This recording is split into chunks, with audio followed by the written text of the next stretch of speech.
detained two potential suspects.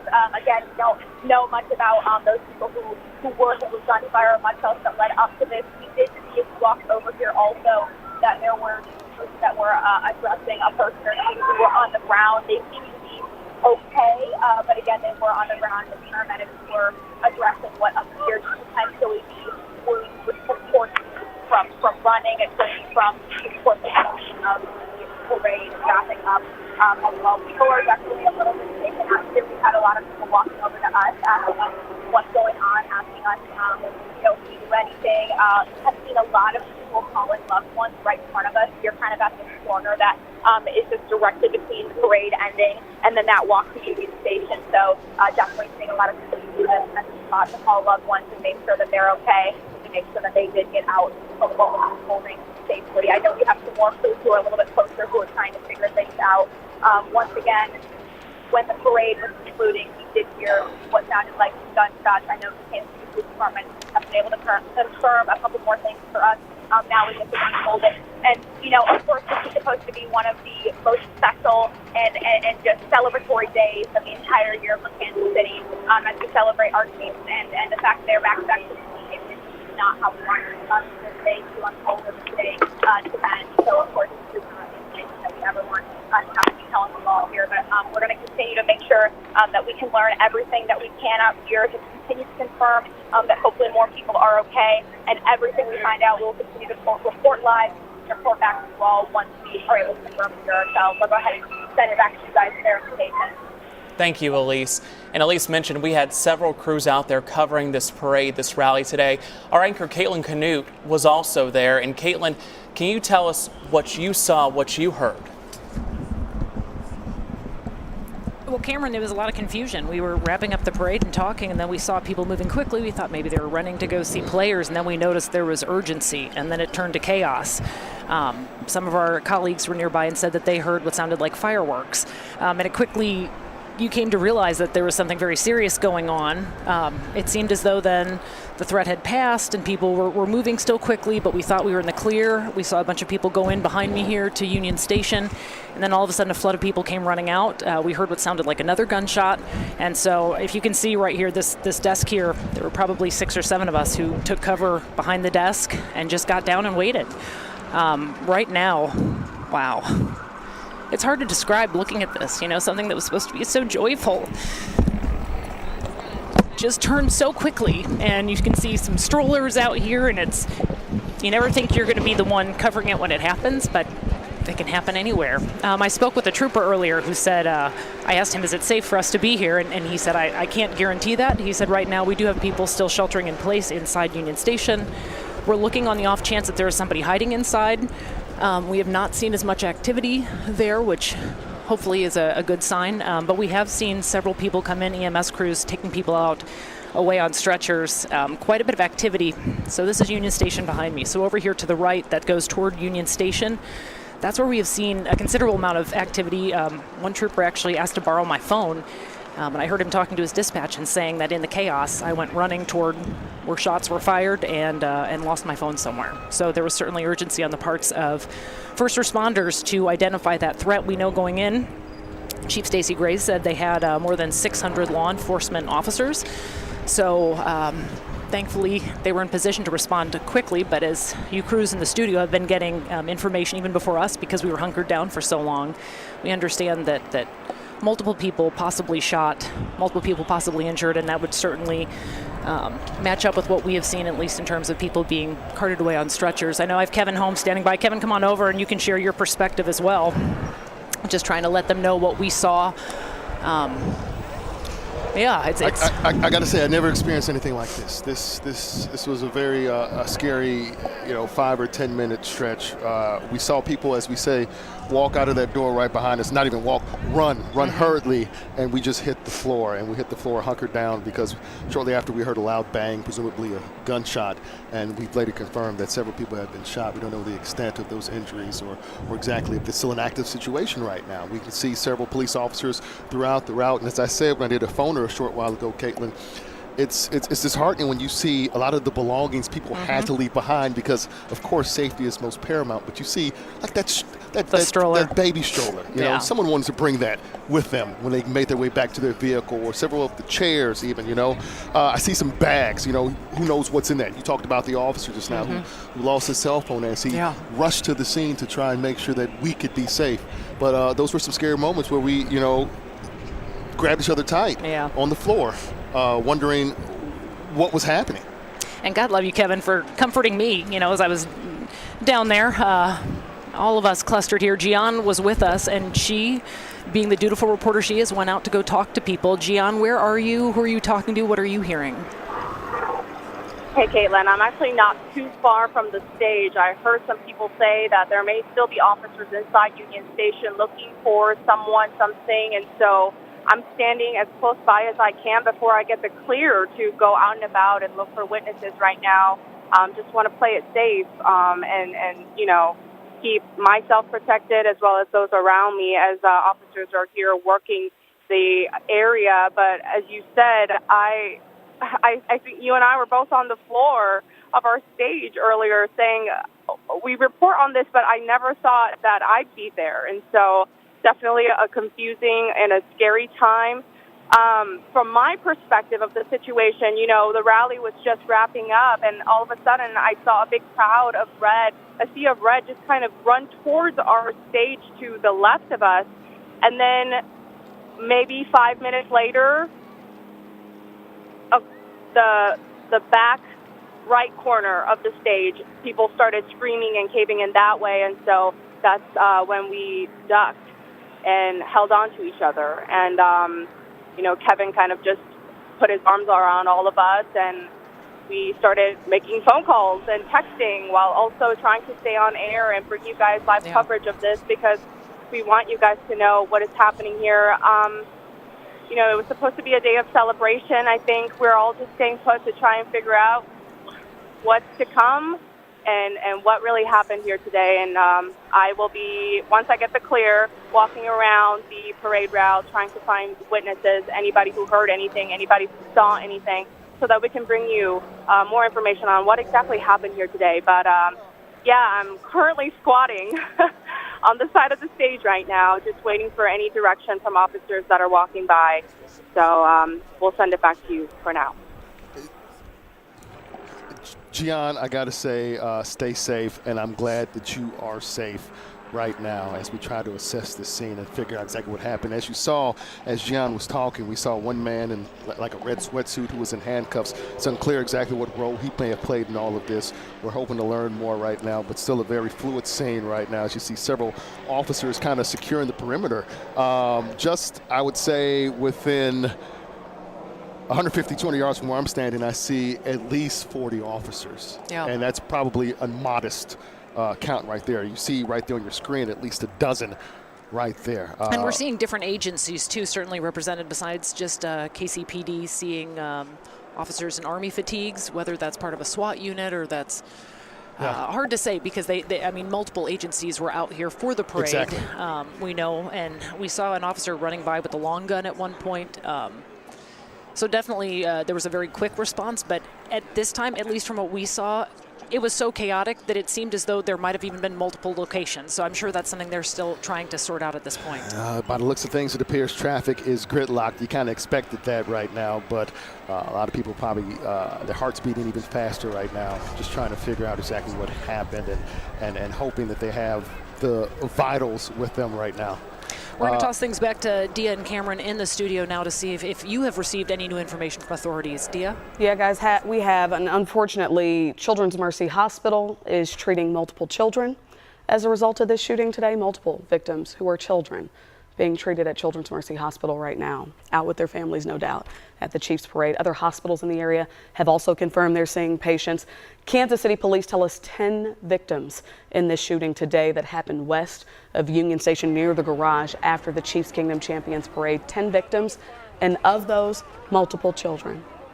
Multiple children, and we're hearing that University Health, they're receiving 2 patients that are heading their way. Again, we saw multiple ambulances probably going to several hospitals. We know at least University Health, This is video of the moments when they figured out, okay, there's a shooting happening and they're trying to respond and assess the situation. We brought this to you live earlier in the broadcast, but now we're just replaying for you what happened in those moments. Again, we have not gotten updates on conditions of those victims yet, but at this point, the very latest information we have is that there are 10 total victims and multiple children. And you can see just how many people were at today's parade. Multiple law enforcement. We know hundreds of at least Kansas City police officers, not to mention state troopers, and we also saw some military members there as well. A significant challenge in a situation like this with so many fans packed into so many places. We have multiple locations. Multiple patients are being treated at Children's Mercy Hospital. So they are saying that Children's Mercy may be treating multiple people. Maybe not all of them are children. Maybe none of them are children, but those are multiple patients that are being treated at Children's Mercy. It's just devastating to hear. We know at least one child, maybe more than one child, hurt in all of this. You saw a lot of children with their families, and we do have crews out there right now gathering the latest information. We have reporter Elise Schoenig who is there. And Elise, have you gotten any new information? Yeah, guys, we're hearing what sounds like some more noise of some shots right now. That just literally happened right as you were saying my name there, Cameron. I don't know where that sound is coming from. Again, that is just sounds I just heard that does sound like shots. I don't know for sure. It's down the street from where I am at, because where I'm at is on Grand and Pershing. I believe you guys are looking directly down what the parade route was. You can see that there are multiple police cars lined up, multiple, all the way farther back than my line of sight will even let me go. I know that Dia was just talking about the fact that we had learned that there were 10 victims confirmed. Honestly, as far as the atmosphere out here, it's just heartbreaking. People have been really shaken up. I know we mentioned the fact that there's the potential that some of these victims are children, and just seeing how many children were here with their families today and how excited they were to be here. There is in no world should a child ever have to experience or face or see this or even just be near it. Again, the area has started to clear out a little bit. We did see some paramedics treating what looks like to be perhaps a person or two on the ground. They have since moved, and at least we're okay enough to leave, or we're potentially one of the people who were transported. Again, it's just a lot of just frustration and sadness out here as we're celebrating what should be, of course, a happy day for Cheif's Kingdom. It appears that most people are starting to leave and starting to clear the area, which is, of course, exactly what we want to make sure people are getting out here safely. Police have some of these portions of these streets just blocked, and they're making sure that people are reuniting with loved ones, making sure people are making calls. Of course, out here also the reception is often not too great, and so when people are wanting to reconnect with loved ones, that's something that we've watched people doing in front of us as well, making sure that they're calling those who were with them, who they knew were here, who might have still been here, and trying to make sure that they were okay as well. We're going to try to see what else we can confirm out here, and to see if there's any other information we can bring to you all. But again, guys, it really is heartbreaking to be out here, and it's just so sad that this is the way that we had to wrap up our parade. I do see another ambulance coming here through the gates right in front of us. I'll let my photographer pan over to that. Going right through. Again, that's going to be toward the stage, which is obviously where this unfolded. So hopefully it's not because they have to treat someone else. Hopefully it's out of precaution, but we'll try to figure out and see if there are any other victims out here and just the status of those who are out here. We'll go ahead and send things back to you guys for now. Elise, we got to correct a couple of things really quick and just make sure we're keeping you up to date with what we're learning as we're learning it. Yeah, we found out what you may have heard out there during Elise's shot was fireworks, in fact, not shots fired. She said it was possibly that, but we want to correct that. It was fireworks. That's what we heard from law enforcement there. What we have confirmed, there are 10 victims. There are 2 armed people who are now in custody for questioning. We have Children's Mercy, University Health, as well as Truman Hospital that have all confirmed they are receiving patients. So we are unsure. Patients. Yeah, and we are unsure the ages of those patients, the condition of those victims in this shooting, but we're working to get as much information as we can and bring it to you. This is a situation that, you feel for all of those families. This is a joyous day, a day to create memories with families, and for it to end this way is just truly crushing. nobody expects for this to happen. We talked about planning. Kevin talked about that. We talked about safety. No doubt law enforcement plans for something that could happen, but in reality, we all don't expect something to happen. We still see everyone, as you're watching, I mean, we're seeing this live as you're seeing it, multiple law enforcement, members of law enforcement, still ambulances pulling up there to the scene. And again, they were trying to evacuate this area. So when we were bringing you those images live and you saw the rush of people, law enforcement was really trying to open it up and make space for first responders to get there. And we saw during Elisa's live shot that there were so many law enforcement vehicles. I mean, I counted at least a dozen. It stretched very far back, at least a block, probably a few blocks, I would say. It goes to show the law enforcement presence that was already there at the parade today. We also know that the FBI had a presence here, and they are helping out, but mainly the information is going to come from Kansas City Police, Kansas City Fire Department, and that's who we continue to reach out to for updates.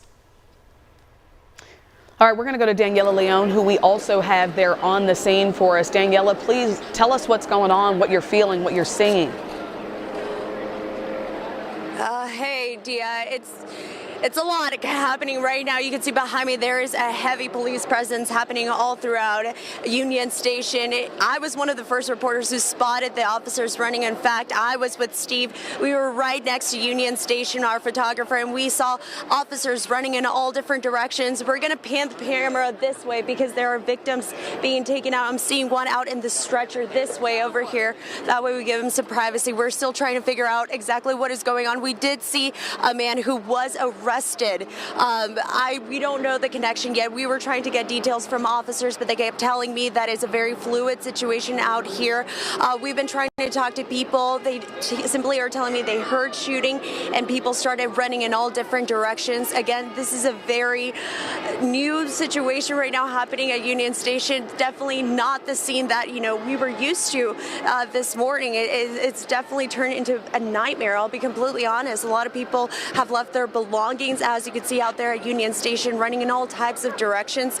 So right now, again, we're working on gathering additional details right now, but it is a strange situation. I can't even put words to it. Dia, back to you.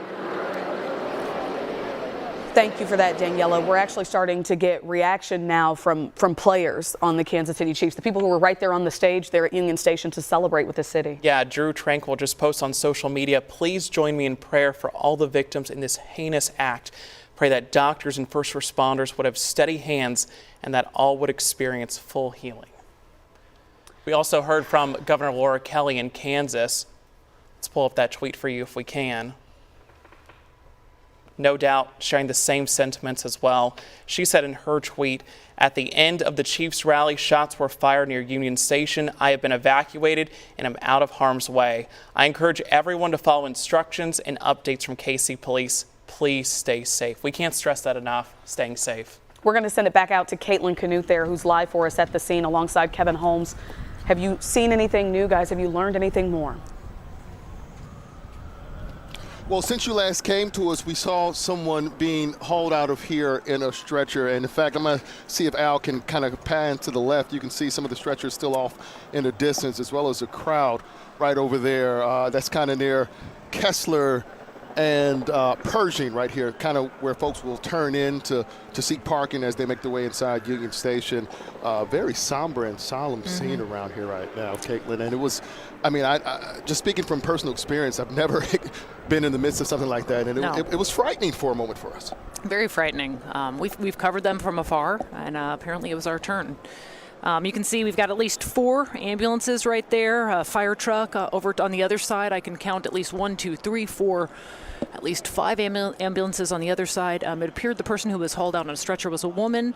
I saw her raise a hand up, so she was moving, but no idea the extent of her injuries.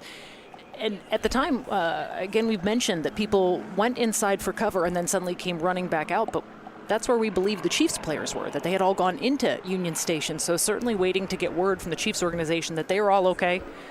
We're going to go back typically to... that's what happens after the celebration. They go to the back area, Union Station. It's unclear exactly if that's what happened or if they heard the shots and then they were directed elsewhere. But it sounds as if a lot of the players are safe. As we heard earlier, they are taken to social media and sending their thoughts and prayers to those impacted, no doubt. Jeon Kim, who was here with us when we all took cover, has now kind of made her way out and about in the crowds to see what more she can learn. Jeon, where are you, and have you learned anything new? Yeah, Caitlin, I've just been walking towards the World War I Museum, that giant hill where a lot of the fans were. I had a chance to talk to several people. None of them really saw anything, but they heard people screaming, and then apparently they started being pushed by people trying to run away. I ran into one gentleman who said that an older lady came up to him with a ladder and asked him to assist her to jump over the fence. And then several people used her ladder to jump over the fence as well. And so he said he didn't see anything or hear anything, but he did feel the chaos of everything and just people being frazzled. I saw a family of 6 just walk by me. I think the father was in a bit of a shock. You know, I do see some teary-eyed people, rightfully so. You know, they're just trying to gather more information. They don't know a lot, but they're just scared. And I totally understand that. There's still a bunch of police officers standing in that intersection where that glass bridge is, connecting to Crown Center. And they told me that they're just pushing people away from the area. So, you know, think about protecting yourself and others and to try and get out of people's way as they work the area. So if you can, please leave the area right now if you're still here. We do see several people on their phones calling their families, texting them, asking each other, hey, what did you hear? What's going on? So not a lot of answers. More questions than not. People are just, I think they're just taking it minute by minute, trying to piece it together and trying to keep themselves calm. But I'm going to walk around and try to talk to more people as I can and see if we can find any witnesses. Haven't talked to anybody so far, but it's still a pretty chaotic scene down here right at that intersection with KCFD. We have the ambulance here. And definitely hundreds of officers still staying put right near Union Station. So we'll bring you more coverage as we can. All right, Jeon Kim, make sure you are safe no matter what you do, please. We're going to toss it back out to KSHP41 reporter Daniela Leon, also along the route, assessing the scene. Some scary moments for us all. But Daniela, what are you seeing? And describe where you are and the mood for us. Well, right now I'm in the corner of Kessler and Pershing, and you can see Union Station behind me. I'm being told by officers that they're currently working on clearing the entire hill that is all around World War I Memorial. As you can see, there's still some Chiefs fans there.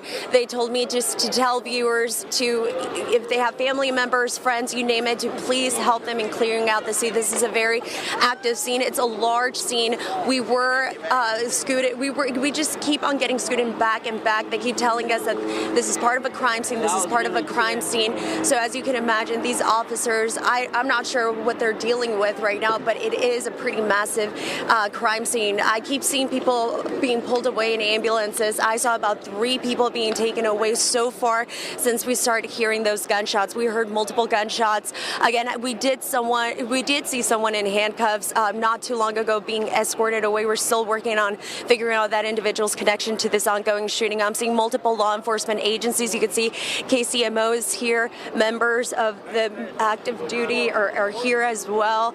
It was a very fast situation, Kevin. I got to tell you, it was insane how drastically this entire situation changed. We will keep you guys posted, but again, if you have any friends and family at World War I Memorial or at Union Station, please clear the scene. That is something that officers wanted me to tell you guys. Back to you.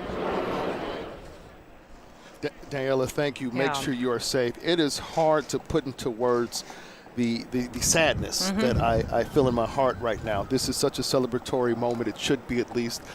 We've been this road 3 times before, and for all intents and purposes, there were arrests the last 2, but nothing pretty much like this. But to see crime scene tape surrounding the perimeter where we're standing right now. Very after quickly. There were hundreds of thousands of fans. It's very sad. The fact that we had to take cover right in front of this desk where we are right now is very sad. And just to see the fear and panic in folks' hearts as they rushed out that door right behind us, trying to seek safety themselves in what should have been a shining moment for Kansas City. So I told you earlier that people had been, they were still taking cover inside, and we have seen some people coming out of Union Station. I don't know what that means yet. One of our field producers went to go see if he could talk to anyone coming out. So we're going to toss things back to the studio. In the meantime, see if we can learn any more what those people who were leaving were being told. So we'll check back in with you in a moment, Dia. Thank you, Caitlin. So I think people want to know what is going on. Let's get them up to speed. 2:47 right now. If you're asking the question, what happened at the parade today? Here's what we know so far. We know that 2 people have been detained. A total of 10 people, 10 patients have been sent to hospitals after a shooting, shots fired west of Union Station. Y'all, in a breaking news situation like this, you're going to see us looking at our phones. We get updates in real time. Again, we have 10 victims, multiple hospitals, Children's Mercy treating multiple patients. We don't know ages, we don't know conditions. There's so much still left for us to figure out. Kansas City Police are asking people to clear that scene, as Daniela just mentioned. The other thing is, Elise, we need to go to Elise Schoenig right now.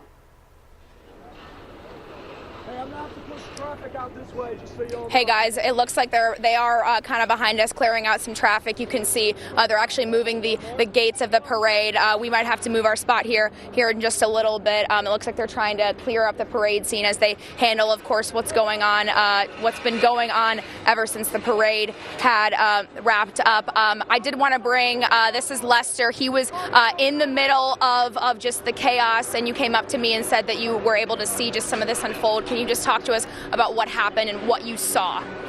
Well, it was energetic. Okay, Give us just 1 second. We're going to move this way just so we can make sure we can get these people in place they need. Give us just 1 second. All right, guys, we're going to move our shot over just so we can make sure we're out of the way so police officers can block off the street, because that's what's most important right now, of course, is making sure that they have the best access. And so now that the streets are blocked off for people to get out of here better, I'm going to, again, bring in here Lester. Just tell me, briefly describe what you saw. Okay, it was energetic. The crowd was like live. Everybody was having a great time. And then kind of out of nowhere, we just kind of saw a little bit of confusion or chaos going on in the front. We had a vantage point. And all of a sudden, it was like a scramble of the crowd. We really didn't even hear any like shots or anything like that because it was loud. We just saw the crowd and the commotion, and it was like a little mini stampede or something like that. And then we was hoping everybody was okay. Actually, we saw police officers running into the side of Union Station, and we knew that's where the players were. So we was like, oh my God, what's going on there? So we're hoping all the players are okay. We're hoping everybody's okay on today. And that's what we saw. It was pretty crazy. And you and everyone you were with were able to get out safely? Oh yeah. We were safe, but it was a moment where we were kind of worried about how that thing was going to go. I hope everybody's okay. Patrick Mahomes, the whole Chiefs family, and I hope everybody's okay. Lester, thank you. Just to kind of touch on what he was saying, my photographer and I were also in the middle of our setup, celebrating just like the team was, when all of a sudden, kind of to echo what he was saying, we started hearing noises, and it really was like we were looking at a stampede in real life. We saw just the crowd start to part, and no one really knew what was happening. So it definitely was a really, really scary situation to now know that what essentially is the worst nightmare of these events happening and us celebrating our city and our hometown team, that it can end in something like this. And so please just do whatever you can if you are here still downtown to get out of here. Police are clearing the streets because they want to make sure they have complete control of this area. We'll go ahead and give one more look because they've shifted the gates sort of how they originally were set up to make sure that they have the best access here. And once again, just prayers to everyone who was involved and who was affected. I hope that everyone is holding their loved ones close on this celebration turned tragedy. Guys, I'll go ahead and send it back to you. All right, Elise, thanks for that. We have Megan Abundis standing by for us on the phone there at the scene as well. Oh, Daniela, we're going to go to Daniela Leon instead at this point. And Daniela, have you learned anything more? Hey, Dia. Well, right now we are currently gathering information, just trying to talk to people to get a better idea as to what is going on. Right now, joining me is Christina. You were there and you saw things. You don't even know what you saw quite yet, frankly. Tell us what you heard and what you saw. Well, we just heard a bunch of, pop, pop, and people started running and scattering, and people, crouching down low, and people saying, move, back off, and everyone started running, east, and the lady next to me, she has some blood on her calf, so she got grazed. They had a guy behind us drop down to the ground. He pulled a gun out. We don't know exactly what's going on with that, just a lot of commotion, not sure what's going on and where to go, what to do. They say run, but it's like, where do you run? What goes through your mind after going from such a high to such a scary low? I mean, that's something that I'm still trying to figure out how to come to terms with. Yeah, I don't think we have either. We're just kind of like, we're parked over here, we're camped out because we can't get to our car. So we're just kind of like, what do we do? Is anybody okay? It's just kind of shocking. Has it changed your perspective in big celebrations? This is something that I'm already thinking about, so I'm curious if this is something that you're thinking about. We've done this, 2-3 times? This is the first time anything really bad has happened, so we'll be back, just maybe a little bit more cautious. Casey Strong over there, guys. Again, we are working on gathering additional information. If you do have friends or family here at World War I Memorial or at Union Station, please let them know that police do want to clear the scene. That is a message that they want me to relay on to you guys. Back to you. And you can just hear that initial shock from people, not only the fans, but also our crews. We do have Megan Abundis who's standing by on the phone. And Megan, what are you hearing? What did you see? We are at University Health Truman Medical Center. We are surrounded by ambulances, lights, and sirens. It's incredibly sad to be here and watch these people wait for answers. We've seen 4 people in Chiefs jerseys and shirts offloaded from the ambulance, and I spoke with a woman who says her 15-year-old daughter was shot in the leg, and she's waiting to see her. People are just so visibly upset, holding each other and just really crying.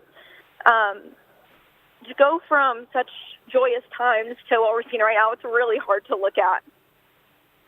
We know that the hospital is expecting to treat 5 people that were transported from near Union Station, and it's just really, really hard to think about and see these people hold each other and wait for answers. And I mean, they have their babies and they're in Chiefs gear and just staring. We've seen a number of ambulances come in and medical personnel in scrubs waiting to receive them. I've seen another ambulance come in right now, and they're beginning to offload someone. People are walking out of the emergency room in Chiefs gear as well, and just standing and waiting. So we're waiting to hear from the public information officer of the hospital. But still, they're expected to treat 5 people. It's just incredibly sad to see these people so distraught after such high emotions. Oh, boy. Megan, I'm going to tell you, like I told Kevin, like I told Caitlin, we need you to take a breath, and we'll check in with you in just a little bit. Indeed, just not an image that you see ever. People in Chiefs jerseys going to the hospital, not something we see often. This is a situation where we are all experiencing in real time what countless people have experienced. It's just so jarring because there was a collective moment of joy just moments before. Everyone was so excited. They woke up early. Some people even camped out last night. Governor Mike Parson says he and Lady Parson were in attendance when shots were fired. They're safe and secure. State law enforcement personnel are assisting local authorities in response efforts, and their hearts go out to the victims. They'd like to thank the Missouri Highway Patrol, KCPD, and the security officers for their quick and professional actions. We also saw a tweet there from a member of the Chiefs training staff who says that he, his family, and Coach Reed and Miss Tammy Reed have been escorted away from Union Station. So we're starting to get some notifications there. We're going to send it to Gian Kim, who we have there on the phone at the scene. Gian, has anything changed where you are? Well, I've since changed my location. Right now, I'm standing at Pershing and Grand. We just saw additional EMS vehicles come down Pershing. Not sure exactly where it's headed. It looks like it's stopping right in front of Union Station right now. I actually ran into 2 gentlemen, Ty and DeMorian, who was in that crowd when people started to run. Tell us what that moment was like for you. Describe to us what happened. It was a crazy situation. You know, we was on the left side of the stage. You know, we was just having a great time, just listening in. And then next thing you know, we hear shots, or it sounded like fireworks at first. And then you notice it wasn't shots once people start running across and going into Union Station. And we was just trying to make our way towards the middle, so nothing bad to us happened. So yeah, it was just a crazy experience. And what was that moment like for you, Ty, when people started nudging you and moving in on you? Yeah, it was crazy. We heard shots, and right as I was taking pictures, I seen a whole bunch of people running, as I'm taking the pictures, and I'm running back, and people was falling over, and then, I don't know, it just dispersed into a big crowd, and then I seen people running the Union Station, the cops. It was crazy. So what did you guys do? Just start running in the same direction as other people, or walk me through what your instinct was? My instinct was basically get away from the action as most I can. I just didn't want to be in that crowd because I didn't want to put myself into jeopardy. So I was just making sure my friends was good, the people that we was with was good, and making sure myself was good as also. Absolutely. Were you guys in a big group? I know when I first ran into you, you guys were looking for your cousin that was separated from you. Good news is we just got the call right before this interview that they have located your cousin, correct? Yeah. He's good. Okay. And so you guys were in a group and you were separated among the chaos earlier? Yeah. We started around this street right here, and we migrated our way over to the left side of Union Station. It was all kind of crazy stuff going on. It was already crazy stuff going on from the beginning, from fences being knocked down to people just yelling at each other and all that. So it was already a hostile situation at the start of the parade, especially when players start coming in and all that. So I'm just hoping everybody as well, the people that have shot, I hope they will too. It was just a crazy situation. You know, we have seen stuff like this happen on the news more often than we want. Did you ever think that you would find yourself in the middle of a situation like this? Not down here, especially during parade time. You know, the last couple of years when we have parades and stuff, it's usually chill. Everybody's good, but I don't know what's in the air today. But everything just didn't feel right. You know, just trying to come down from college, we were just trying to have a good time and then just go back up. But it's hard to have a good time when stuff like this happens. Absolutely. Thank you guys so much. I'm so glad you guys were safe. Go find your cousin. Thank you for your time. You heard him. You know, people are getting separated. I see some people still stranded looking for a ride home. A city parking lot over there, apparently people can't go in to get their cars until 3 p.m. So you got people wanting to leave, but they can't. And so definitely what was supposed to be a joyful celebration has now turned into this. But, you know, we'll be out here trying to find more people to talk to and trying to piece together what really happened out here today. But we'll send it back to you guys for now. All right, Gian Kim reporting for us live there at the parade route scene. So we are getting a couple of updates. We have Megan Abundis there at Truman Medical Center, and their public information officer tells her they are treating 2 gunshot victims. 1 gunshot victim is en route, and 2 additional victims have non-gunshot injuries. So this could be a situation where maybe not all 10 of the victims in this shooting have gunshot wounds that need to be treated. And so again, we're just really trying to bring you some context, as much information as we can about what's happened, updates on the victims with some empathy and context, because as we've said over and over again, today was a celebratory day. This is an ABC News special report. Now reporting, David Muir. Good afternoon. We're coming on the air as local news begins in much of the East and across the country at this hour. We do have new reporting on this shooting at the end of the Kansas City Chiefs Super Bowl victory celebration this afternoon. A crowd of about 1 million people had turned out for the event. The shots were fired west of Union Station near the parking garage as the rally was ending. Initial reports had come in that multiple people had been shot. We have just learned a Kansas City fire official now saying 8 to 10 people involved. Unclear for a time if those people were actually shot or the extent of their injuries. But I want to bring in our senior investigative reporter, Aaron Katersky, because, Aaron, we're learning preliminary reports now that this is even more serious from the Kansas City Fire Department. It could well be. And police had said initially, David, that multiple people were shot and they had taken 2 armed people into custody for questioning as part of the investigation. We're learning from Kansas City Fire now, and this is preliminary information and subject to change, but Kansas City Fire is telling ABC News 1 person is dead, 9 others are injured, for a total of 10 people that apparently have been shot. We're still assessing whether all of them were shot or whether they were injured in some other way. But 1 dead, 9 injured, and among the injured, 5 are said to be serious injuries and 3 critical. And again, that information just coming in from Kansas City Fire? From Kansas City Fire, and it's preliminary information as we work to learn more. But Kansas City Police had been on scene in force for this victory parade for the Kansas City Chiefs as they celebrated their Super Bowl. They were on scene and were able to take 2 armed people into custody very quickly, right after these shots were fired near Union Station, the historic century-old train station in Kansas City. And now, according to Kansas City Fire, preliminarily, 1 person dead, 9 others injured. And of course, far too soon to say whether this was at all connected to the celebration itself or whether this was other activity among other people at the tail end of this. That's right. One of the key questions will be, was this somehow due to an agenda, a political or social agenda, or was this the result of some kind of criminal activity? And that may be where police are leaning at this point, but they haven't said for sure. But David, how many times in advance of big mass gatherings like this have you and I talked about what the Department of Homeland Security and the FBI has said, that given the environment in the country right now, the potential for something has always been there, but police in Kansas City have not said why these shots were fired just yet. Stick with us here. Our investigative reporter, Aaron Katersky. The moment you have more there, Aaron, just flag me here. In the meantime, you could actually hear the gunfire, see the crowd suddenly rushing for safety during this moment of gunfire. You're going to see images now from our ABC affiliate, KMBC. Take a look.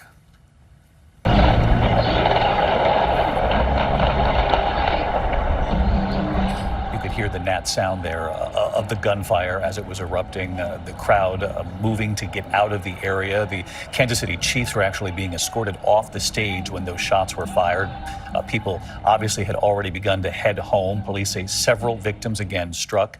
Initial reports 8 to 10 injured, and as Aaron Katersky just reported, a preliminary report coming in from Kansas City Fire that up to 1 person could be dead from this. And of course, these are early details coming in from the fire department. We will have much more as the afternoon progresses here. Authorities say 2 people have been taken into custody. Both were armed. I want to bring in Alex Perez, who was on the scene to report on the parade itself, the welcome home party for the Kansas City Chiefs.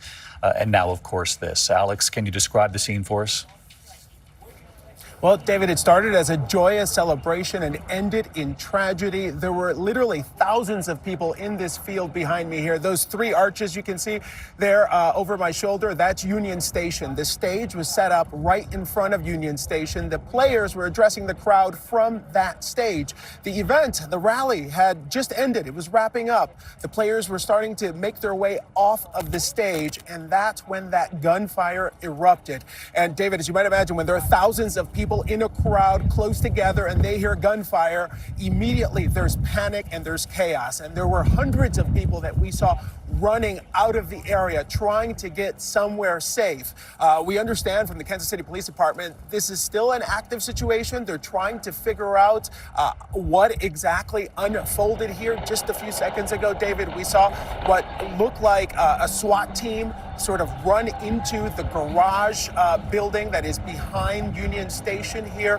So authorities are still working to figure out what exactly happened here. Now, when that gunfire erupted, when the crowd began to rush out of the area, we immediately began to hear sirens. We heard ambulance sirens, we heard police, law enforcement sirens, and those officers, those members of law enforcement began to immediately flood the area. David, we know from the mayor here that there were already 600 police officers deployed to the parade route and to watch the area. They were working with 24 different law enforcement agencies and, of course, their federal partners as well to make sure that this was a safe event. And it appeared to be safe up until the very end. And as we know now, David, as Aaron reported there, at least 1 dead and 8 to 10 injured here on the scene, David. And while the crowd has dispersed, still a number of police officers remain on the scene trying to assess what's going on. And we even still see some ambulances here on the scene, David. Of course, we, again, I can't underscore enough that those preliminary details coming in from Kansas City Fire at this point involving the number of people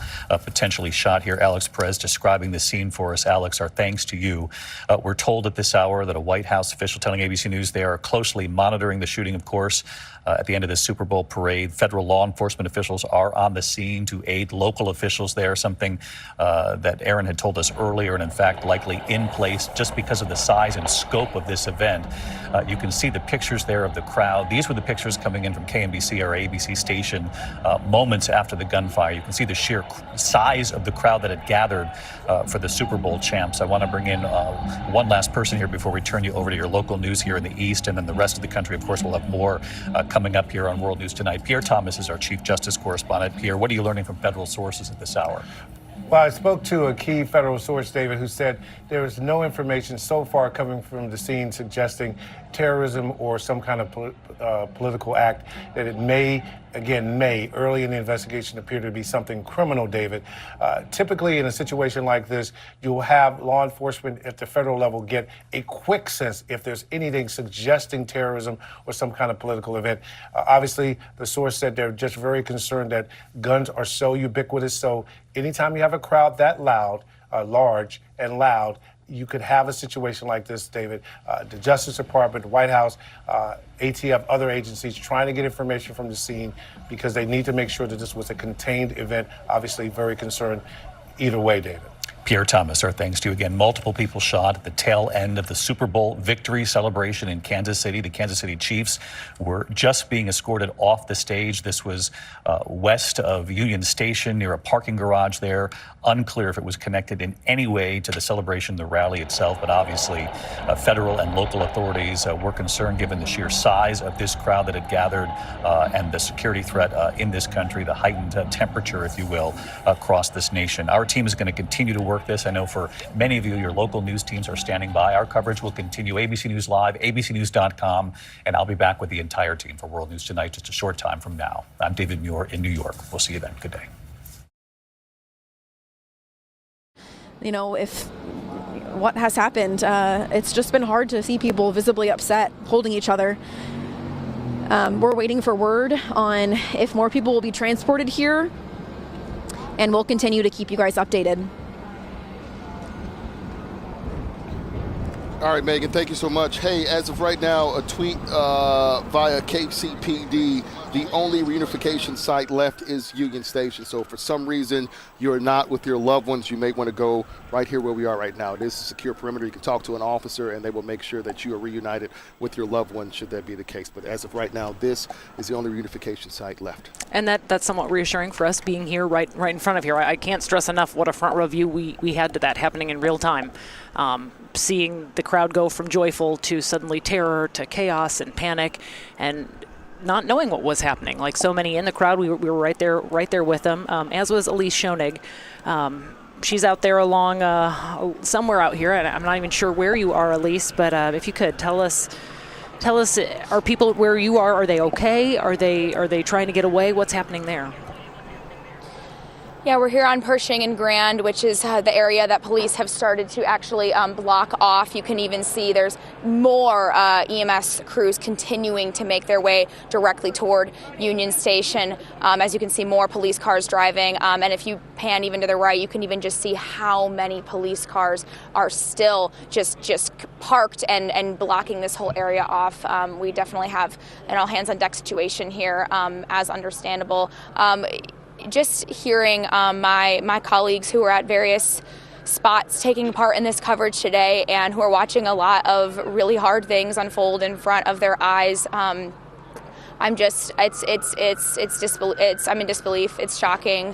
When we first had kind of found out what was potentially going on, I actually was right next to my fellow colleague Abby Dodge, and we literally just grabbed hands and just just decided to get to safety. So out here, police are still continuing to block this area off. They're not letting many people in because they want to have all control over this area. Guys, we'll go ahead and send it back to you once we figure out what else is going on out here. I can give you any other information.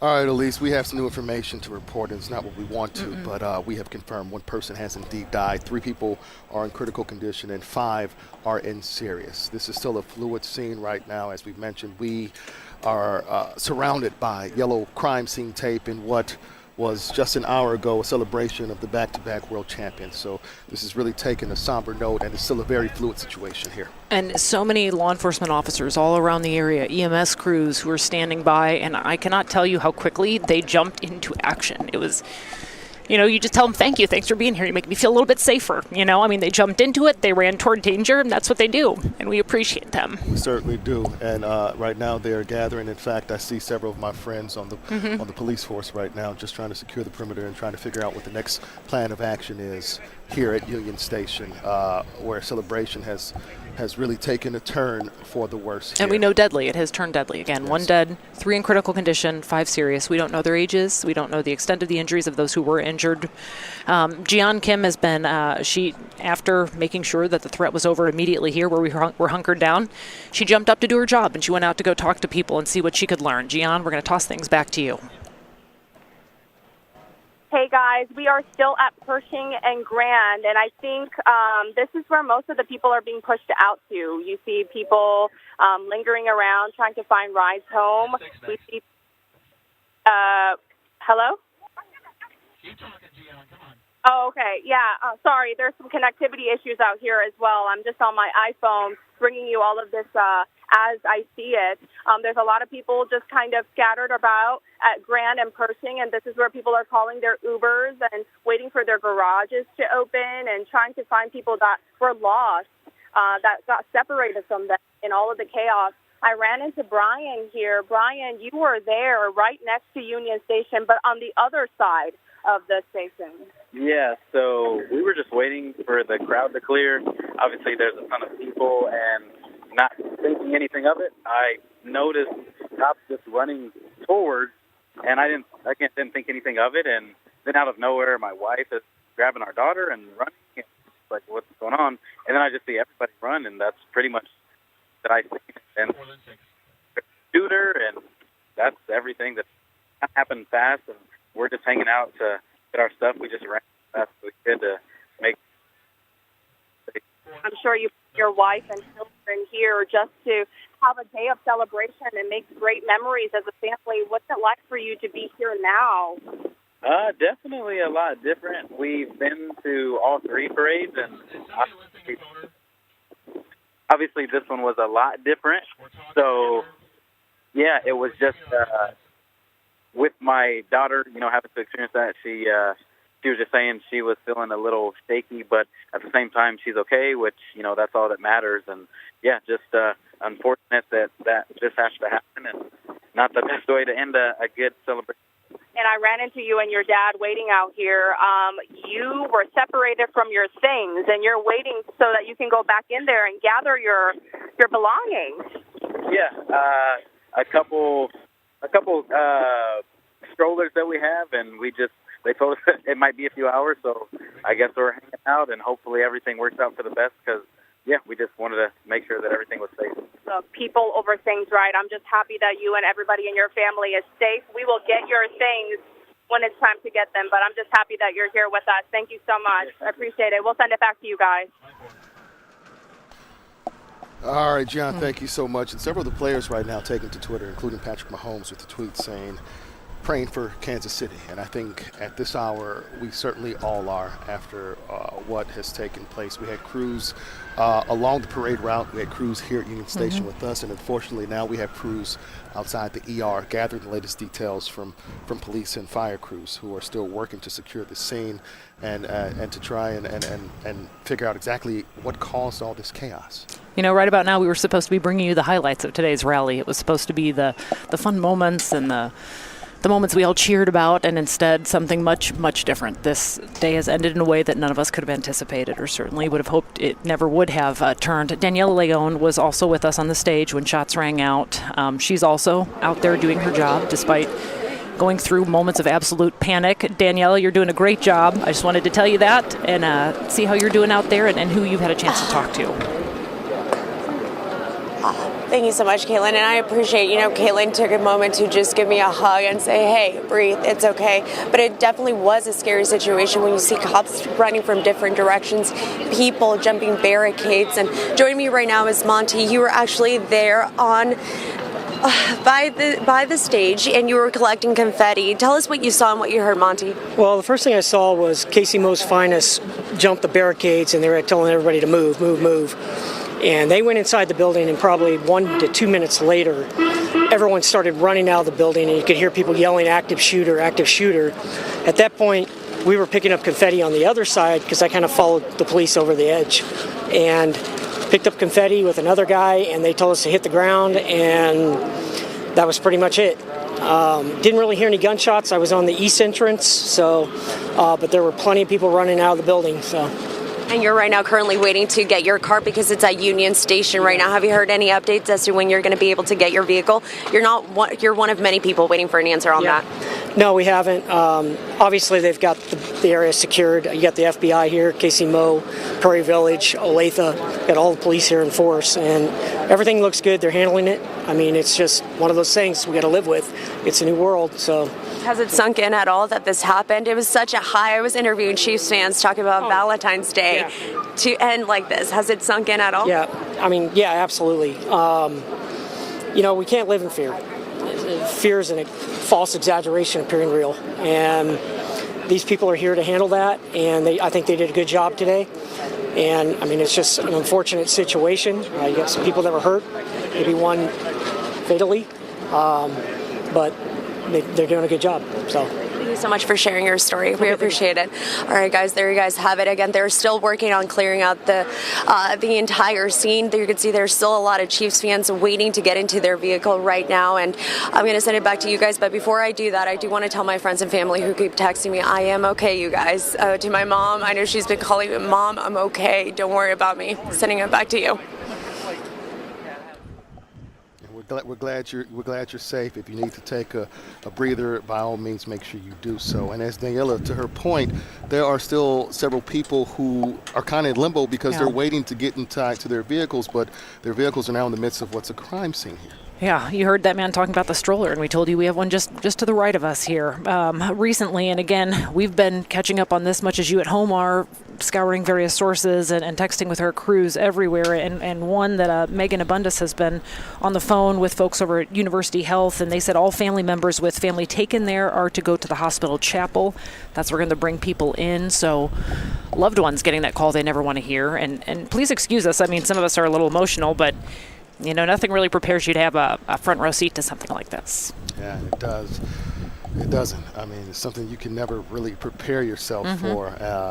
You and I plan to be out here to, as you mentioned, talk about what a jovial moment this was. We're going to go back inside Union Station this evening and bring you some of the highlights. And I was going to come out here and talk about cleanup, but this gives it a whole different meaning as you look at the ER right now and families anxiously waiting to hear the news of their loved one after a celebration, something so jovial, something that we have done at least twice before in the last 5 years has now turned deadly. We're going to toss things back to Cameron and Dia in the studio. They've been doing a great job keeping us informed out here in the field and stepping in. At one point, we asked if we could take cover when things started getting scary, and they sat in there so that we could seek cover until the immediate threat had passed. Cameron and Dia. Caitlin, Kevin, thank you guys so much. In such a tough situation, being able to bring us as much context and information from the scene where you guys have been experiencing this, right along with people who were at the parade and had to go through everything that happened after that shooting. And the more we hear about this, I just keep getting chills, just hearing about our crew taking cover, then learning about one of the victims, a 15-year-old recovering from being shot in all of this. It's devastating. We do have some updates to get to. We got information from ATF that there are agents on the scene of this afternoon's shooting, along with multiple other federal, state, and local law enforcement agencies. They're assisting the Kansas City, Missouri Police Department right now, doing their best to just really get a handle on what's happened. No doubt question the two armed parties who were detained at that scene. We're also starting to hear from some of our elected officials, like Senator Roger Marshall from Kansas. He had this statement to share. Today, I joined thousands of Chiefs fans who came together to celebrate a great season and honor the Super Bowl victory, which has brought so much joy to our state. I am devastated and angered. It goes on to say, by the senseless act of violence that turned a day of celebration for our community into a complete tragedy. During this chaos, our team thankfully made it to shelter safely. My heart breaks for those who were a victim of this needless violence. I am praying for everyone in the entire KC community, and I think we all are today. We're going to go to Manny Abarca, who is on the Jackson County Legislature, somebody who's been involved in this city, attended the parade with his daughter, had to shelter in place inside Union Station. Manny, first of all, how are you? How is your daughter? Well, unfortunately, she believes it's still a drill, and so that is a testament to the reality of society that we live in. But it's shaking. It rocks you at your core, and it's infuriating. So yeah, thanks for checking in. Manny, talk to us about those moments. Where were you seated during the conclusion of the parade as things were wrapping up, and how did you end up inside Union Station during all of this? Yeah, thankfully, we were one of the sponsors of Jackson County, and so we were very close to the front of the stage. We entered Union Station on the eastern side of the building. And it was jovial. I mean, the players were there, Coach Reed was there, the Hunt family was there, elected officials were spread across the room. And it wasn't until we saw a sea of people rushing the awnings that we realized something was wrong. And so we made a mad dash into Pierpont and thankfully sheltered in place. But it was a good 20 minutes before we knew anything was happening that we were sitting there with our feet against the door trying to hold back what we may fear would be an intruder trying to break in. So it's time for change. Manny, you talked about those initial moments. It's somewhat sank in now. What are you feeling like right now? Well, immediately once I realized that we were saved, I texted our general counsel at the Jackson County and said, I want gun reform now. I want legislation Monday. And I know as I left with peers at the state, at the city, we all share that same sentiment. We're trying to get over the reality of we just witnessed and we're a part of an active shooter situation, and we can no longer wait on people. And I'm disappointed to hear Senator Marshall have everything to say, but it's time for gun reform. You know, Manny, you're a Kansas City kid, right? I mean, grew up on the west side, have been active in this community for a very long time. But on today, you're a dad, man. Yeah. You're at the Chiefs parade, lifelong Chiefs fan, trying to bring up the next generation. What is the conversation like between you and your daughter as you're hunkered down for safety? Draw on my phone, be quiet, whisper. She looked at me and said, thankfully, we're in a restroom because I have to go potty. And I thought, these automatic flushers, that's going to get us. So it's surreal to think about all those different things and to put yourself in that moment. It's life-altering. Manny Abarca, thank you so much for taking the time during a pretty tough day for the city. Life-altering. Hearing him say that, it just... Glad he and his daughter are safe. We're still working to get conditions on those victims that we still are unknown about. We're going to go and bring you some perspective from someone who was there when this happened and who witnessed the shooting and the aftermath as it all unfolded.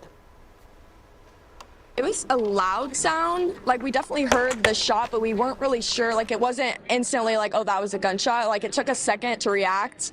Yeah, and it definitely sounded kind of like a firework at first, because I was thinking, you know, maybe they were celebrating after everybody went off for the rally, but after everybody, the police came and immediately, like, guarded all of us.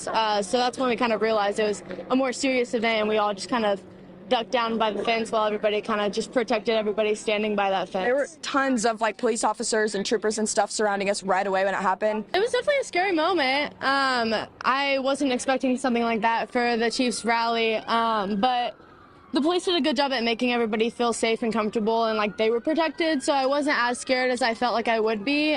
So I really appreciate that from them. Well, we just heard a bunch of, pop, pop, and people started running and scattering, and people, crouching down low, and people saying, move, back off, and everyone started running, east, and the lady next to me, she has some blood on her calf, so she got grazed. They had a guy behind us drop down to the ground. He pulled a gun out. We don't know exactly what's going on with that, just a lot of commotion, not sure what's going on and where to go, what to do. They say run, but it's like, where do you run? It was energetic. The crowd was like live. Everybody was having a great time. And then kind of out of nowhere, we just kind of saw a little bit of confusion or chaos going on in the front. We had a vantage point. And all of a sudden, it was like a scramble of the crowd. We really didn't even hear any like shots or anything like that because it was loud. We just saw the crowd and the commotion, and it was like a little mini stampede or something like that. Any minute now, we're awaiting information and update in the press conference from Kansas City Mayor Quentin Lucas and Kansas City Police Chief Stacey Graves. But until then, we're going to get back to our crews there on the scene. And I think the big question we're all wanting answers for is why. We may not get that answer just yet. It's still so early. But let's head out to reporter Leslie Delaspore. And Leslie, what are you hearing? What are you seeing? Who are you speaking with right now? Hey Cameron, hey Dia. As everyone has kind of mentioned, this scene here is something that, is almost unimaginable. We were here celebrating a good time, celebrating the Chiefs, and then it turned into chaos. You just heard from these two young ladies a few minutes ago on our air, but we talked to you guys maybe about 15 minutes ago. Tell us your names again, and since we talked, how are you feeling? What's been going through your mind? I know you're pretty shaken up. My name is Reese Randall. I would say I've had several family members and friends just calling to make sure that I'm okay after seeing pictures that I was nearby the stage, and just seeing that everyone reaches out to you to make sure you're okay, even though they didn't necessarily know that we were really close to where it happened. Just getting those texts and stuff and trying to reply back to everyone makes it a little bit more real, of people just making sure that you're okay. But I would say for sure seeing the amount of police officers, sheriffs, SWAT, FBI, all of that are surrounding to make sure that everyone is okay definitely makes us feel safer. We're still waiting to go back to our cars since it's in a parking garage just to be safer.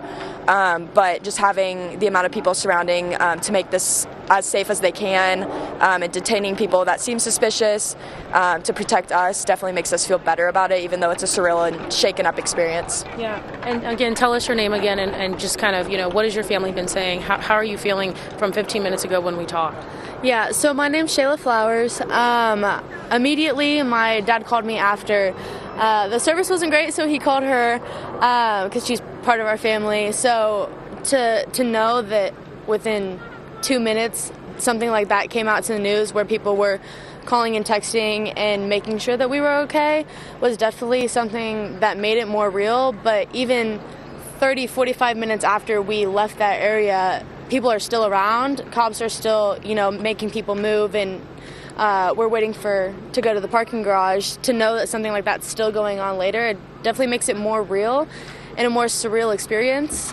It's definitely emotional. There were people around us, like we said, being more emotional, and being able to comfort them kind of helped us keep our emotions in check a little bit.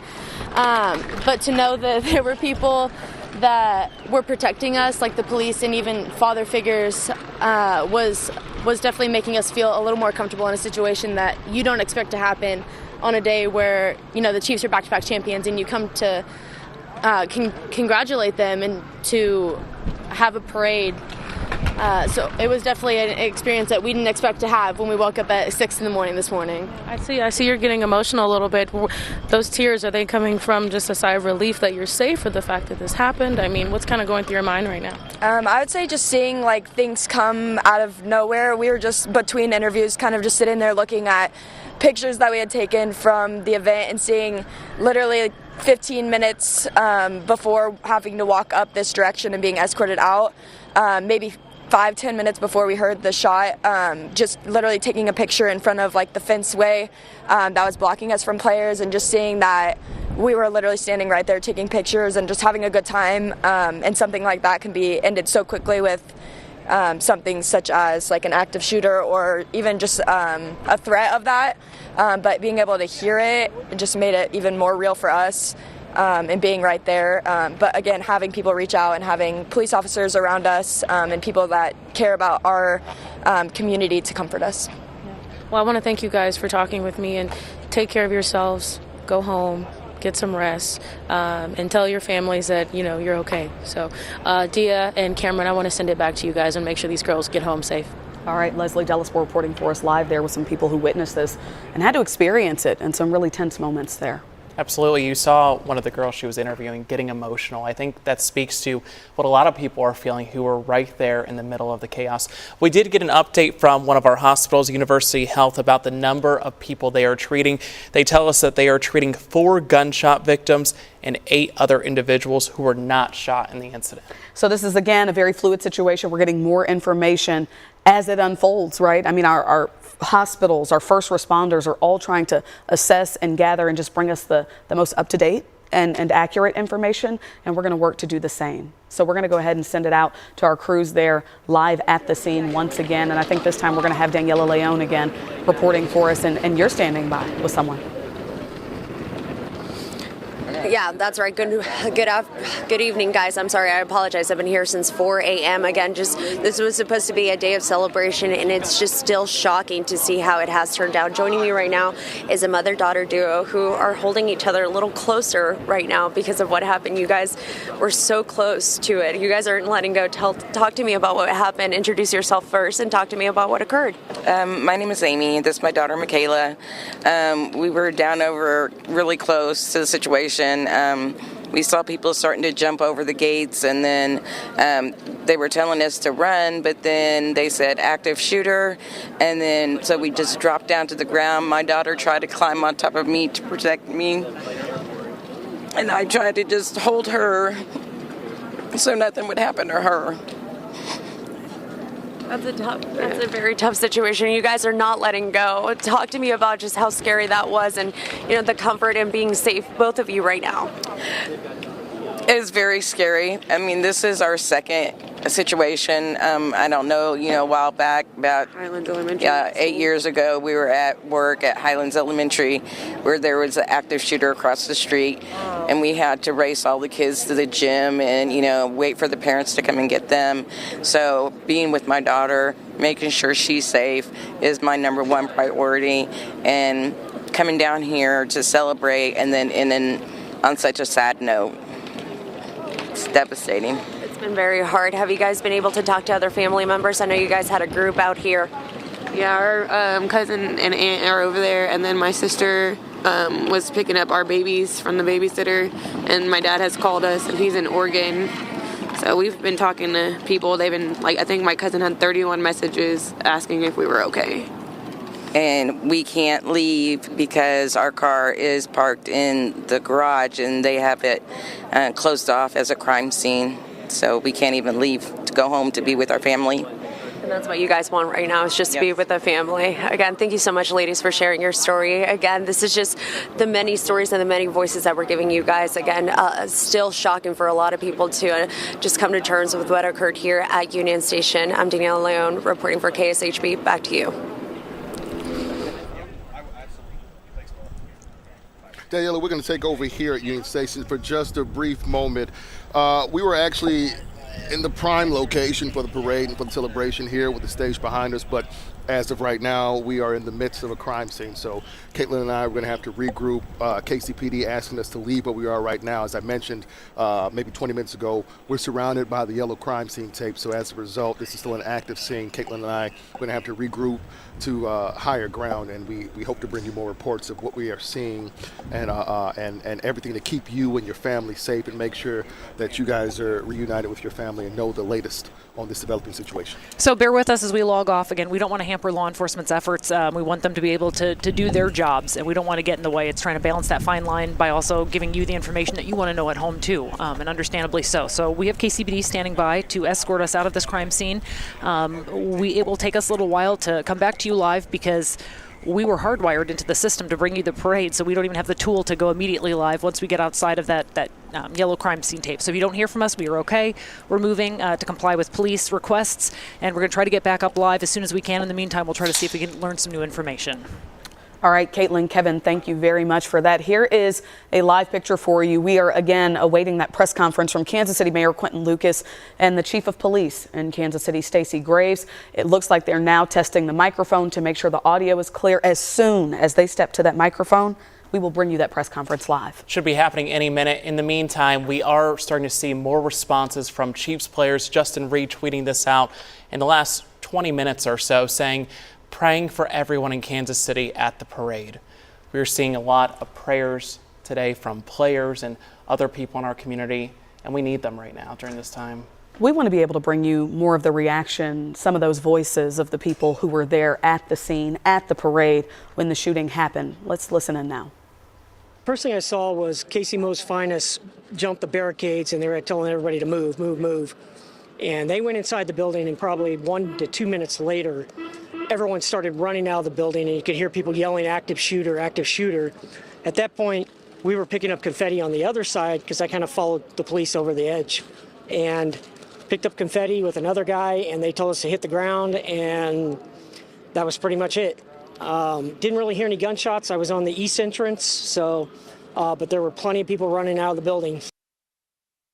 We heard I call it a spread. I don't know what kind of gun it is, but it was like a prrr, like that. And all of a sudden, the girl next to me, where my daughter was standing with her husband, was shot in the mouth. Our children witnessed it. She was on the ground, bleeding from her mouth, all over her shoulder. And we knew then it was going to be serious. And people just, like, when the crowd shifted and started running, all we could think about was protecting our children because they were going to get trampled on while we were trying to stay safe. I'm never bringing my kids to another place like this again.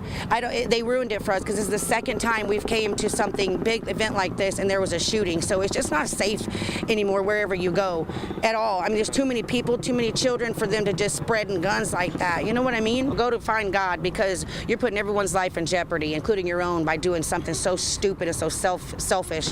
It's just, you don't think about other people. You're not thinking about other people at all. Oh.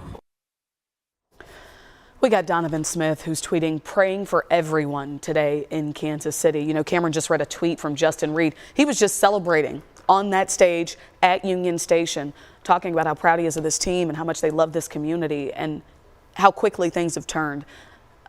Police are up next, and we are going to be hearing from them at that press conference there. It's happening downtown at police headquarters. We should hear from Kansas City Mayor Quentin Lucas, as well as Chief of Police Stacey Graves. And it looks like, once again, they're trying to make sure the video is clear, the audio is clear. We have Elise Schoenig there standing by for us. Elise, what's the latest? Yeah, Dia, just a couple minutes ago, I actually went over to someone who looked just beside himself, and he told me that his friend was one of the people who was shot, and he was waiting to hear an update and to see if he could learn anything else about his condition. He did know that that friend of his was with family. He believes that friend of his is at the hospital, but he was walking around just trying to find anyone who had answers and could tell him whether or not his friend was okay, where his friend was for certain. And I think that's just the worst part of all of this, are all the questions, and you think, you know, is my loved one okay? Was so-and-so there? Did so-and-so get out in time? Did so-and-so have to see this? Did my little one see this? What does my little one think? Again, all these questions are just the worst parts of these things. We're still where we started, which is on Pershing and Grand here downtown, still kind of at this portion where police had originally closed this street off because they didn't want anybody to be getting in while they were figuring out what exactly was going on inside. It looks like some of these cars are starting to clear out over here, and they're making sure, just once again, that everyone is getting out safely. There's still some people walking around trying to make phone calls. Service out here really isn't the best, and so they're trying to make sure that they have everyone that they love tracked down and that everyone that they love is safe and is okay. And once again, kind of just watching as this scene is starting to just at least take somewhat of a deep breath for some people here. We still see law enforcement out here. They're walking around. They're trying to just keep us all safe, and we cannot thank them enough for doing so in such a scary situation like this. It's one reassurance to see that our law enforcement is doing everything they can to make sure everyone is all right. We'll go ahead and send things back to you all. For now, we're going to continue to look at the people who are left out here and go talk to them and make sure that that they are okay and that their loved ones are okay, guys. Elise Schoenig reporting for us live there. Thank you so much for that. We're going to bring you some images. This is video from what transpired earlier this afternoon. Again, these pictures are not live. This is video of what happened. And I'm sure you at home have a lot of questions, right? What led up to this? What really happened? How many shots were fired? The ages and conditions of all of the victims at all of our hospitals throughout the metro. We hope to bring you some of those answers once we hear from, again, the chief of police and the mayor. And the why is so crucial here, and we may not even know that today or tomorrow. It may take weeks before we really figure that out. But again, as Dia just mentioned, we're waiting on a press conference with Mayor Quinton Lucas and Chief of Police Stacey Graves. But you're taking a look at video. This is not live right here. Previous video of the moments after the shooting. You can see all of the people who were there. We're talking about hundreds of thousands of people, right? And law enforcement, hundreds of them just from KCPD alone. But we also know ATF is now involved in this investigation, the FBI, as well as state troopers. We also see a tweet coming in from Trey Smith saying, "My thoughts and prayers are with everyone affected by today's incidents. A huge thank you to the first responders who ran toward the sound of danger." Trey Smith went on to say, "You are the ones who should be celebrated today." We're going to go to Leslie Delaspore. Leslie, what are you hearing? Who are you speaking with now? Hey Cameron, hey Dia, sorry, I'm just over here talking to a mom's and a son. Chrissy, you told me off camera your child went missing for an hour? A little over an hour. What was going through your mind at that moment when this happened? Well, it was right after the shots were fired. I didn't know if he was dead. I didn't know if he was injured. I had no idea. It was probably the worst feeling I've ever felt. So. Jaden, I mean, where were you when all this happened? What happened? At first I was following her, and then I turned around to make sure she was following, and she disappeared. So then I went to look for her and told her to stay where she was, and then when I came back to look for her, she was gone. I mean, go ahead. That's when everybody was fleeing and stuff. How scared were you? I mean, you didn't see either of your moms there. I mean, what was going through your mind? I was mainly just nervous because I heard a few gunshots, and that's pretty much it. I was just nervous. How many gunshots did you say that you heard? Around 6. And how are you feeling now? I mean, you're reunited with your family. What was that feeling like when you saw them? I mean, I felt happy. Mom, what about you? How'd you feel when you tell me? I think you told me, what was that embrace like when you saw him? I about choked him to death, honestly. I jumped on his back and yanked him backwards. But when he realized it was me, he just kind of dropped everything and he turned around, and I don't think he let me go for a good 5-10 minutes. Which, being 15 years old, I don't get those hugs anymore. But now I'm sure you're gonna hug him a little bit tighter tonight, right? Every night. And for you, I mean, what was that like? Not seeing anyone, Jaden or Chrissy here. I mean, what was going through your mind? Scared. Thank God there was somebody that helped me get to safety with my vision. I am legally blind, but a young man helped me. And then out of nowhere, Jaden popped up, asked me where I've been. Before I knew what was going on, I had him. I poked him, and I'm like, "Don't you ever scare me like that again!" And then we went off and found his mom. And for you, I mean, you told me, you said you're legally blind, but you heard the gunshots. I mean, what was going through your mind? I can't imagine. This one gentleman, he was like, "Hey, shots fired." I'm like, "I am legally blind. Can you please just help me get to safety?" He took me by my arm and he just took charge. And I'm extremely grateful for him. If he's watching, thank you. And how are you feeling right now? Are you kind of at calm or at ease? What's going through your mind right now? Relief that my kid's okay. Thank you guys so much. I really appreciate it. Hug each other a little bit tighter tonight. Get home safe. Thank you so much. Cameron, Dia, you can't even imagine that a mother was here, or two mothers were here with their son and trying to enjoy this celebration, and our mother's child went missing for about an hour, and her heart just dropped completely. But thankfully, they're reunited and whatnot. We're watching them walk away now, holding hands. So we're going to send it back to you guys. That really stuck with me, Dia, knowing a mother lost her son for an hour. It just speaks to the chaos that happened after that shooting. It's time for this press conference to begin here. So we see Kansas City Mayor Quinton Lucas and Police Chief Stacey Graves walking up to that microphone there. Hi everyone, I'm Quinton Lucas, the Mayor of Kansas City. I'm joined today by Police Chief Stacey Graves, our Fire Chief Ross Grundison. After I'm done speaking, Police Chief Graves will give details on the incident that happened earlier today. A few things that I want to make sure we note at the outset.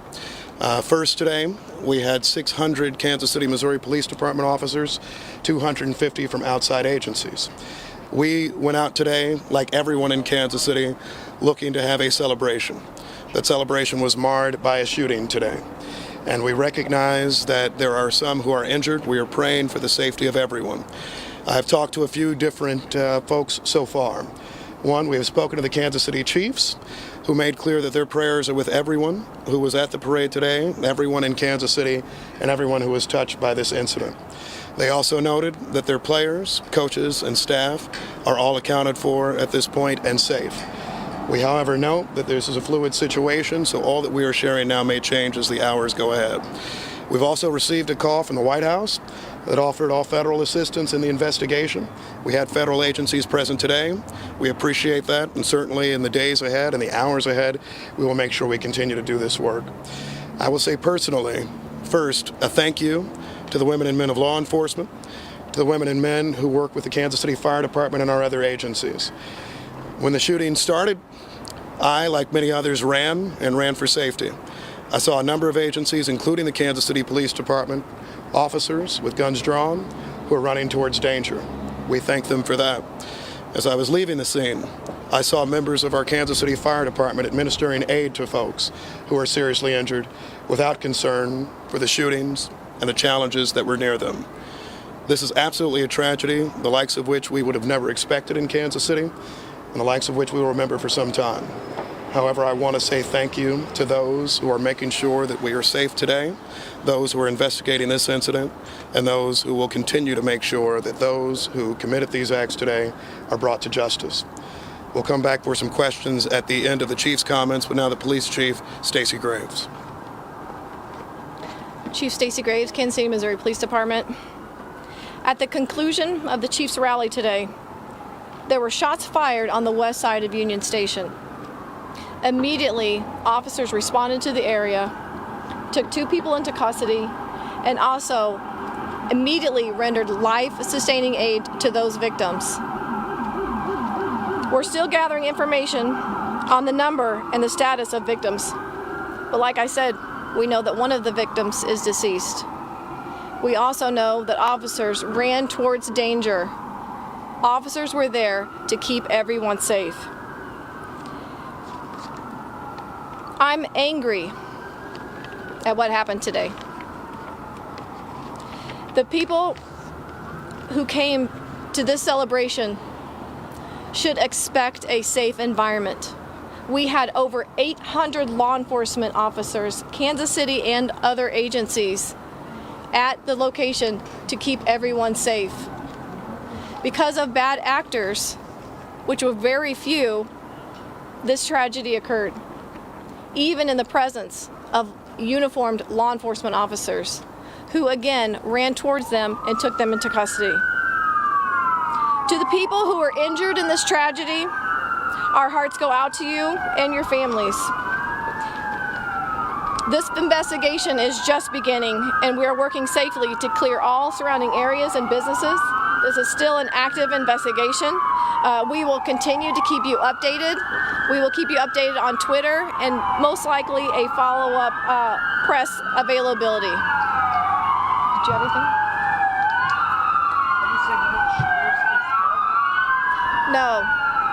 One of our victims has been declared deceased. We have.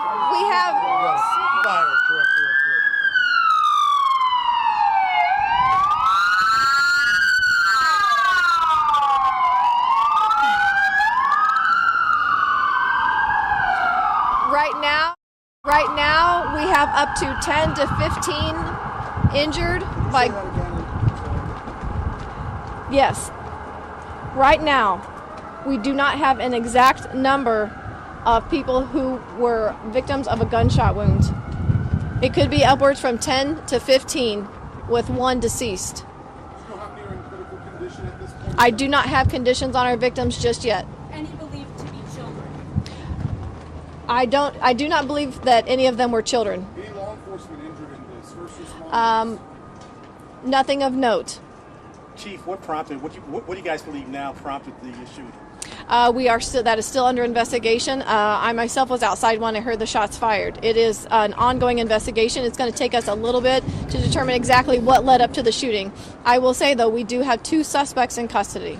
There are reports circulating on social media that some fans may have helped to detain one of those. I have heard that as well. I have heard that fans got involved in the apprehension or the pursuit of one of the suspects. I cannot confirm that right now, but that is something that I have heard myself. Yes? The response time, because you see, possibly injured in the shooting, and there was 800 officers there. This happened pretty quickly. So can you talk about when this started, sort of a timeline from there to the point where your officers responded to the point where you had ACFD helping to Absolutely. your first aid? As soon as the rally concluded, there were shots fired on the west side of Union Station. Officers were on scene in the area.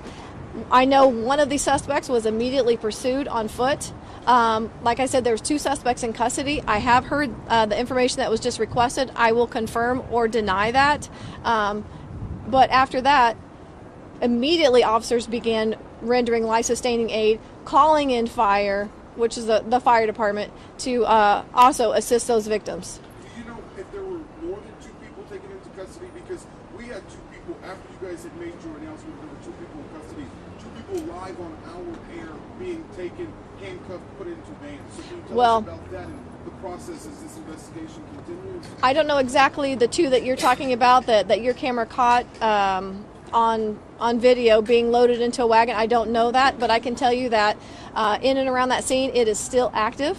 Not active in necessarily threats, but it's a very active scene. We're still investigating. This is still early on. We still have parties that are walking into hospitals. Chief Graves, do you know anything about the suspects in terms of where they're from? Are they from Kansas City? I do not know that, but that's something that I also will be finding out. 2 questions. We were hearing upwards of maybe 20 shots. Can you talk about the number that you heard while you were I'm there? hearing 10 to 15, possibly 15, with the one that is deceased. And do you know anything about the timing? It seems odd that it's waited to the very end of the rally. I don't have anything about, I can't give you an answer on the timing. I can just say that that's when it occurred, and we are investigating what led up to that. Maybe once we get some of those details, we'll know why that happened at that time, but right now it's still too new. Chief, was it just one incident or multiple incidents that injured multiple? That is something that is under investigation. Mayor Quinton Lucas, you talked about how you were on the ground and you yourself had to run for safety. I understand we're still waiting on a timeline and trying to understand what exactly happened. But we were having a Super Bowl parade, and this is what the country is talking about now. What is your message to this city at a time like this? I second the comments by the Chief of Police. I'm heartbroken. First of all, I'm praying for the victims and the families impacted. I start with them. I'm incredibly upset, disappointed. I was there with my wife. I was there with my mother. We never would have thought that we, along with Chiefs players, along with fans, hundreds of thousands of people, would be forced to run for our safety today. I think that I'll let the investigation shake out before coming to any further conclusions, but I think the initial response absolutely is anger. You know, we have done a number of these now, and this is a day that a lot of people look forward to, something they remember for a lifetime. And what they shouldn't have to remember is the threat of gun violence, marring a day like this, injuring them and their families. This morning, I was actually thinking about bringing my child, as many people in Kansas City did. And I don't want us to have to, in our country, for every big event, think about a concern of being shot. As the chief noted, we had a lot of law enforcement officers there today. They did exceptional and outstanding work, and I will second that again. Because on your timeline point, I was inside of Union Station. We heard something. A number of us start running, and I see a stream of officers going the exact other direction, in with guns drawn, ready to address danger. And that was the situation throughout. People who responded absolutely immediately. But I wish that we lived in a world where they wouldn't have to do that. I wish we live in a world where we wouldn't have to see incidents like that. But I'm as heartbroken as anybody. We will do a full and thorough investigation. I hope that we bring whoever this is to justice, and we will continue to try to make sure that we can be as safe as possible. However, When you have people who decide to bring guns to events, when you have people who are deciding to try to mar events, celebratory ones like this one, all of us start to become members of this club that none of us want to be a part of, which is those who have experienced mass shootings. I hope for Kansas City this is one of the last times we experience that. Were the players in any danger at any point? What's that? Sorry, I'm going. Were any players in danger at any point? Was I in danger? No, were any of the players, the Chiefs players? You know what? I think we'll let the investigation take a look at that. The police department responded effectively, I think incredibly quickly, to make sure that people would be out of harm's way. That being said, a number of us had to flee from a situation because we heard a sound of gunshots. So I'll let you answer your own question in terms of whether you think that's something that puts you in danger or not. In my view, anytime shots are nearby, you don't know where they're coming from, you don't know who's firing them and all of that, then perhaps there is a situation of danger. But Thanks, guys. Thank you, guys. We're going to get back inside. Can I ask a fire question? Of the 10 to 15 injured, that you say, are all of those gunshots and whatnot, and do you have a sense of how many, or are some of those also critically injured? We've covered that we don't have that information. I just have a fire question. Hold on, 10 to 15 is what we have, potentially 15, one deceased. I don't have a condition on the other gunshot victims. Those are all gunshots, though. Correct. So That's correct. We don't know how many. one fire question, I do not. because Chief Graves said there We're were going to no have a lot of children updates later, guys. Okay. We got to go inside and gather this information. I appreciate it. What are the updates, Jake, later? Well, just look on Twitter. I just We're have gonna one. post I just all have of one. it. I just have one. I just have Updated on Twitter. Excuse me. I just have one thing to say. This is not Kansas City.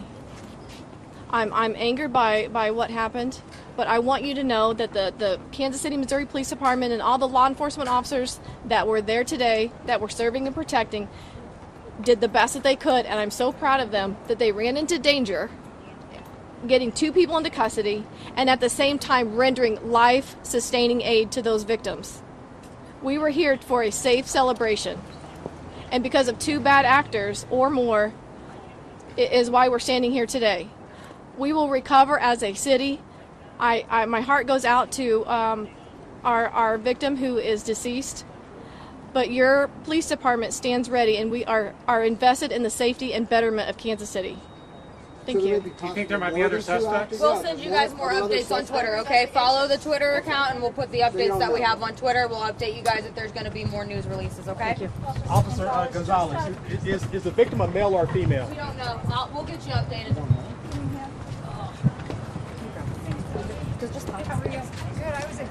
Got it. They said to get on IFB and we'll communicate to the camera. If I stand in front of it, it'll take me. Do you have your phone pulled up? Yeah. Oh, okay.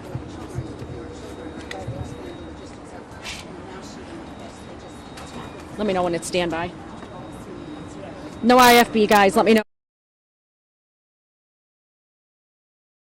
35 minutes. There's a video I took. This is after the gunshots. This is a flood of people, of police officers going into Union Station. Something happened inside Union Station. I don't know if it's a gunshot or something else, but people ran out. And this was, once they started exiting Union Station in a hurried pace, that's when we all hit the deck, and we had already tossed it back to you guys on set as we were trying to figure out what was going on. And so we hit the deck. I got some video here, and our great photographer, Al Miller, was up getting video as well. It's not from a phone. And so that's that. And then not long after that, I heard a gunshot right there. And that was a number of officers arriving on the scene. It looked like the stairs down to the garage there under Union Station where you can park. You see just right there to the east of where everybody was sitting for the parade celebration on the stage there. And you see a number of officers convening after I heard that what sounded like a gunshot, right? And it was right behind you see the Mackenzie NFL in the Network frame there. set. And then this is somebody being wheeled out of Union Station. Like I said, something happened inside Union Station. That is somebody being wheeled out on a stretcher outside Union Station. And those videos are in chronological order. So we were on the air when the gunshots happened. We didn't hear them because we had the headsets on, and it's chaos right in your ears, and it's so loud. But one of our photographers was like, yeah, I heard gunshots, and there's so many police officers around. I think one of them told him, yeah, 2 to 3 people might have been shot. we couldn't report that at the time, so we tossed it back to you to try to get our bearings. But at first, I mean, we saw people streaming toward Union Station. At first, okay, the Chiefs were exiting the stage. You thought, okay, people are just trying to get a glimpse of Patrick Mahomes and these guys before they leave. But then you saw them streaming west and south and east and as well out of this area, which, as the police chief mentioned, was kind of the southwest part of Union Station, where I believe the gunfire emanated from. And so that was the first thing. And then we were looking around trying to gather information, and we were still going to come back on air. And that's when everybody started flooding out of Union Station. And that's when we decided, we got the orders, okay, get down. We all got down. And then after that, we heard the gunshot not long after that. Just behind the NFL Network. So. Mick, I'll echo what Dia said. We are all glad you're safe. We're family here at KSHB 41, so we hugged Mick as soon as we saw him here in the studio. Glad he is all right. But Mick, talk to me about what was going through your mind when you took cover, when you heard what you thought was a gunshot. Right. I mean, it was surreal at the time. I mean, things just changed like that, right? On a dime, a celebration, one of the greatest days in sports history here in this town, and all of a sudden it is just marred, and it does a 180, and you just can't believe it. You hope maybe you're hearing something else, it's fireworks or something like that. But the way the officers responded, you knew it was something serious. You could tell the urgency, and this is what Dia and I saw initially on video. You saw all those people rushing into Union Station right there. So these are the cops running in. Initially, it was people, they were jumping over fences to get to safety, to get inside somewhere. They're not supposed to be in there. They didn't care at that point. They were looking to get indoors. And then not long after that, a lot of those same people kept streamed out of it. So something happened in there, and that's when the cops, as you heard the chief and the mayor say, they ran towards the danger there. That's when I started shooting video on my own phone. And then this is somewhere, I think, near our set. People trying to jump over the fence is a quicker exit out rather than having to run around a perimeter, because it's very tight there, right? The fountain is there, and it was cordoned off. You had so many stages and podiums that were blocking people. So, and that's tens of thousands of people right around where the gunshots took place. Not to mention all of the officers, 600 officers just from KCPD, 250 from outside agencies. Yeah. Mick, thanks so much for that. Now our focus really turns to not only getting those details about what exactly happened there, but also the victims. We have Jessica McMaster reporting for us live. And Jessica, just bring us the very latest on what you've learned and the information and questions you were able to ask even after that press conference. Police Chief Stacey Graves and Mayor Quentin Lucas just wrapped up their press conference out here, and I want to go over what we know so far and some of the questions that we asked.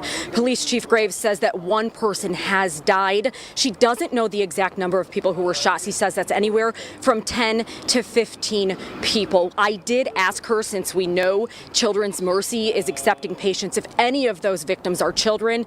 Some silver lining here, she doesn't believe any children were hurt in this. One of the things that captivated me during this press conference is, as you know, we have had 2 other rallies, Chiefs parades, that have gone off without any issues, no injuries. Our own mayor says that he heard something and started running for his life. He too was scared in this moment. He says he saw police running in the exact opposite direction that he was running in and began rendering aids to the victims on the spot almost immediately. The 2 suspects that are in custody, they're not giving us any information about that. I did ask if they're local from Kansas City. Police Chief Graves tells me that's one of the things she's trying to figure out. Live in Kansas City, I'm Jessica McMaster, KSHB 41 News. Thank you, Jess. So let's go back out to KSHB 41 News reporter Megan Abundis. And Megan, you have been talking about this heartbreaking story of a family whose 15-year-old was injured in this shooting. Are you hearing anything else?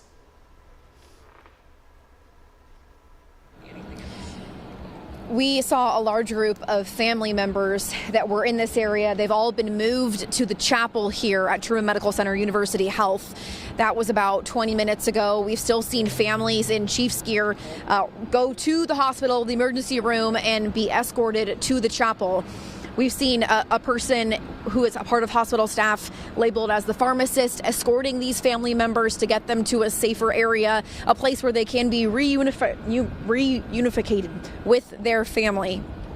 We just heard from the hospital that they're expected to address us here outside with an update of how many people they are treating. We have not seen any more ambulances off carting people with Cheif's gear on. It's a much quieter scene than it was about an hour ago. Actually, I see staff rolling up crime scene tape right now. So that's hopefully a good thing. But I mean, it's very quiet because all of the family members have been moved to a different area. Just to recap what we did see earlier, there were so many people in Cheif's gear being offloaded from the ambulances with their family members, and it was really hard to watch, and people were trying to get answers and were struggling to do so they were crowded outside of the emergency room. We're still waiting to hear from ambulance or hospital staff about what's next and what's to come, and we'll continue to update you. Megan, thanks for that. And you can see those family members there in that video we brought you a little bit earlier. You know, just imagine you're holding your babies, you know, you're trying to make sure that you comfort the people there. And we really don't know. There's so much information that still needs to come out about what happened. But what we can tell you is anywhere from 10 to 15 victims. One person has already died. Multiple hospitals in the area are treating these patients. 2 people are in custody. They were armed there at the parade. They're in for questioning. And KSHB 41, man, we're here trying to bring you as many voices as we can. We're here trying to bring you as much context and information as we can as we learn it. And so this is a look at the streets that just hours ago were filled with people in red and gold and jerseys and confetti and friendship bracelets, for goodness sake. So this is just eerie, I would say now. You know, it was flowing with confetti. And now we see law enforcement there kind of watching over the scene. So again, we are working to bring you as much information as we can. We know hundreds of officers were there, and we've heard multiple times about the quick response from law enforcement. I think the mayor and also the police chief's comments about officers rushing to go to the danger, that really resonates with folks, as well as first responders also administering needed aid for people who were hurt right there in front of Union Station. I think what also stood out to me, Dia, was the police chief called these 2 people in custody suspects. Before, they were called 2 armed people. So let's head out to Daniela Leone. And Daniela, I know this has been really tough for you. Who are you speaking with now? What are you seeing? What are you feeling? Hey, Cameron and Dia. Well, right now we're at the scene of where that shooting took place. As you can see, a Kansas City Police Mobile Command Post just arrived here. There are several agencies still out here investigating. This continues to be an active crime scene. We have multiple Chiefs fans still waiting to get into their cars. As you guys know, Union Station did offer limited parking to some of the fans who decided to come out here and celebrate their Kansas City Chiefs. We're being told it could take a couple of hours for them to be able to get into their car. Again, this continues to be an active scene. They have the entire Union Station blocked off. You can't get near it right now. Several police officers posted all throughout World War I Memorial as well. It is a very active and large scene. We don't know how long it's going to take until they clear the scene. We're still working on gathering that information. We have been talking to a lot of people. Again, many of them just continue to be scared. It's really hard for them to come to terms exactly with what occurred. It's been a very chaotic scene nonetheless. So I'm going to send it back to you guys. Again, we are working around the clock to give you guys more details as they keep coming in. Back to you. Thank you, Daniela. We're continuing to hear from more Chiefs players. Trent McDuffie, Kansas City cornerback there, says, "Get the hate out of your hearts, praying for the kingdom." Again, another person who was just on that stage cheering and celebrating a great just the day. History being made. We also want to go ahead and get to Mackenzie Nelson, who we saw in Mick Schaefer's video. She's live in the newsroom for us right now. Mackenzie, what was that moment like for you? Well, Cameron and Dia, you just showed Trent McDuffie's post there on Twitter, and it all happened so fast. 1 minute we were watching the team celebrate on stage, all of us, Mick, Caitlin, Kevin, Al Miller, our photojournalist, and some VIPs. We were all in the area of our stage that you guys have been watching the parade coverage from, and we're watching the team celebrate, and when they wrapped up, it was almost like we heard shots just seconds later, and you looked to the stage and there were police kind of gathering the team to get them out of the way. But I have to tell you, it really did happen so quickly. 1 minute we hit the deck. I remember being next to Kevin and Caitlin, and Gian was there too at my feet. And the next, it seemed like it was forever until police came over to tell us that we were cleared to get up and move. But I will tell you, when we heard those first shots and kind of hit the floor of our risers where we were anchoring that show from, it was almost like we saw people running one direction, and then they started running into Union Station to kind of take cover. But then moments later, we saw everybody running out of Union Station. And so it was all kind of chaos at one moment, but you saw police there just running into Union Station after we had seen a number of people go in there seeking shelter. And it was just a lot of chaos, a lot of law enforcement running towards the shots while we were all taking cover. And so very thankful for all the law enforcement officers that were out there today, and very sorry, for those that were injured and involved in all of this today.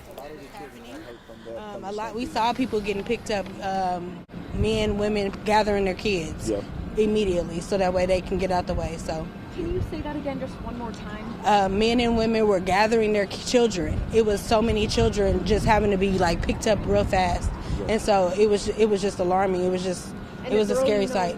Broke her leg. Yes. So one of my children's father's sister, her daughter, ended up breaking her leg. So that's where we just got word from her dad that's what happened, and nobody is able to get in there. So we're just gonna pray around the grounds. There's nothing else to do. Did you see the shooter? Yes. We saw one of the shooters. He had a brown jacket on, and he was running. He was real young, probably looked about 16 or 17 years old. Mm-hmm. They were really young. Yeah. So it didn't look like it was some type of stage or anything like that. It looked like it was just somebody just acting out of control. Yeah. What kind of gun? What kind of firearm? We didn't see the firearm, but we heard the shots. We had got out of there in the area where the shots went off. We were literally standing there. there. And so the fact that we got out before then was just a miracle. Yeah. So Man, put this into perspective. You guys were probably having an amazing time. What a great day here in Kansas City in this. Yeah, I mean, to be able to celebrate and to have the Super Bowl, of course, and we're back-to-back champions, it's just a nightmare to be able to have to come into a situation like that of celebrating, and then out of nowhere, people are getting killed, and out of nowhere, children are being rushed to the hospital. But I look at it like this. You just have to always be ready. Alert. And alert. Be alert. To be able to help somebody. And God just told us to come down here and be on assignment, and this is our assignment. That's great. I saw you walking around, you were praying, you were actively praying, your hands are out. Absolutely. Why? God has done so much in my life. He saved my life many times, from guns, from bullets, and the streets and whole on, and the same thing with her. And because we have been active participants before in our past, we know what it's like to either be in a situation where your life is in jeopardy. Yeah. I've escaped death too many times, and so I'm just giving it back in prayer. We speak life now instead of death. Thank you, guys. Thank you very much. In case we missed it or something like that, can you say and spell your name one more time? Yeah, my name is Leandre Allen, Leandre, last name Allen, Allen. Great. My name is Spencer Johnson, Spencer Johnson. All right. Wonderful. Thank you, guys. Thanks for spreading what you're spreading. Absolutely. Thanks. We just received the statement from the Baltimore Ravens, which says, "Our hearts are with Chiefs Kingdom following the tragic events and shocking violence that occurred during today's parade in Kansas City. On a day meant for uniting people in joy and celebrating love, we send our full support to every citizen of the region and each member of the Chiefs organization who has been affected by this senseless tragedy." A statement there from the Baltimore Ravens. Absolutely senseless. Let's head out to our anchors, Kevin Holmes and Caitlin Canute, who were there when the shooting happened. They had to take cover in all of this. Caitlin and Kevin, what are you seeing now? Yeah. Well, since we last talked to you, we were asked to move. So at the time, I think we were the only news crew that was inside that crime scene. And so we stayed to try to be your eyes and ears for as long as we could. And then eventually police did ask us to move because it is an active crime scene. Mackenzie was talking about when we saw people running every direction. So my husband was at work watching the parade coverage on our station with his coworkers. And he asked me later, he said, "Why didn't you get out of there? Why did you just duck down in the stage?" And I said, "We didn't know what direction shots were coming from." And that was because we heard it to the right. Then we saw people run into Union Station, then run out. And then it sounded like another gunshot over to our left. So it was just that utter chaos and confusion. Yeah, well, you look at, we originally saw people running toward the fountain, actually toward Main Street, and we were still trying to discern what was happening. We were actually live as that was taking place, and we thought it just may be some people just trying to leave the perimeter for whatever reason. But when we saw people leaving out of Union Station and rushing in a hurry, in a panic, that's when we immediately took cover, and we had to get off air because safety, of course, was paramount. And I just learned from a very reputable source that among the shooting victims is a 10-year-old who was grazed by a bullet who is being treated at the hospital. You know, I have an 8-year-old and a 10-year-old, so I think any parents who are at home who maybe didn't come are thinking that could have been me, that could have been my kid. I know Alyssa was talking to a family. I don't know if it was the same one, but one of our field producers, shortly after all this happened, talked to a woman who said that her daughter broke her leg trying to get out of here. They got separated from the father. So again, it could be the same family or it could be someone else, because you think about that panic and running and, that sometimes I know that University Health has some injuries that are non-gunshot related. And you think about the running joke earlier, hey, there are some school districts that didn't cancel, and you're thinking, why won't you cancel for a parade, for a Chiefs parade, right?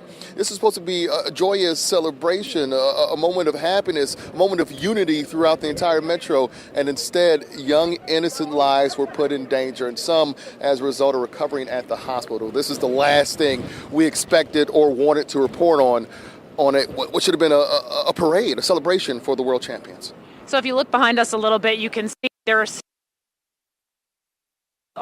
here. We've seen some people who wanted to get back in to get their belongings, and police are saying absolutely not. It's going to be a while before they let anyone in. In fact, when we were asked to leave the perimeter, the area we were set up, they told just take the essentials of what you need. There are some belongings back there on the KSHB41 stage that we're going to have to go back to once the crime scene is cleared. We're going to get out to KSHB41 reporter Megan Abundis, who she has been following this for us. Megan, one of the people who had to seek safety shortly after it happened. So Megan, she spent a lot of time at the hospital. Megan, are you still there? What are you seeing, and what can you tell us? We are.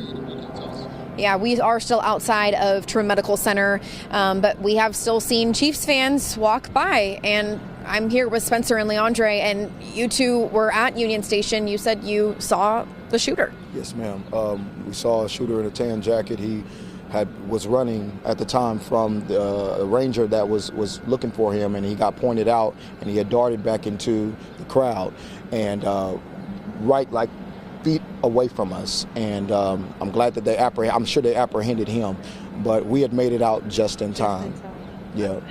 And Spencer, you said just in time also meant a stampede. Yes, it was children and being picked up by their fathers and mothers trying to get away. And so we were trying to get past as well, and it was just alarming. It was a lot that was going on. How do you put this into context when you are going from a celebration to now? The only thing that you can do is you resort back into your hope. Where your hope lies, you can only be like, okay, God, something has to change now. I mean, it's crazy to go from celebrating to having a painful experience where people are passing away or dying or being, stampeded and hurt and harmed. God led us back down here to begin to pray. And everything is foundational in prayer. You described it as your worst nightmare when that happened. Is that accurate? Yes, it can be a nightmare. Your children, you never want your children to ever go through this. You don't want anybody to ever, be hurt. I mean, Kansas City is such an amazing place, and we want everybody to be safe at all times. But to the fact that you can go from that to gunshots being gone off, and you're thinking it's fireworks, but it's a gunshots and somebody's getting killed. I mean, it's a nightmare. But we're here to spread hope through prayer. And Spencer, you also said during that stampede, a friend of yours, a child, was hurt. Yes, she broke her leg. We found out when we came back up here at Children's Mercy that she ended up breaking her leg. And so all we could do is pray. And so we're going around the grounds just praying and interceding for her and the other children that were affected, because it was a lot of people affected by this. So thank you both very much. Absolutely.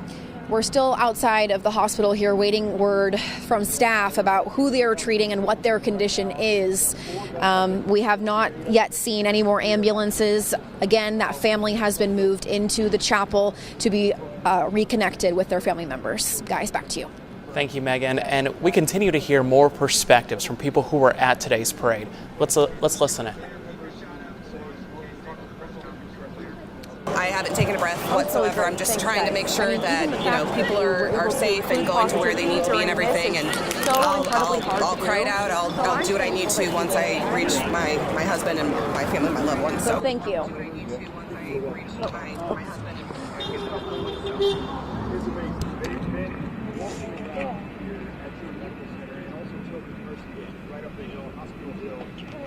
Appears we're having some technical difficulties right there. We'll get back and listen to those perspectives shortly.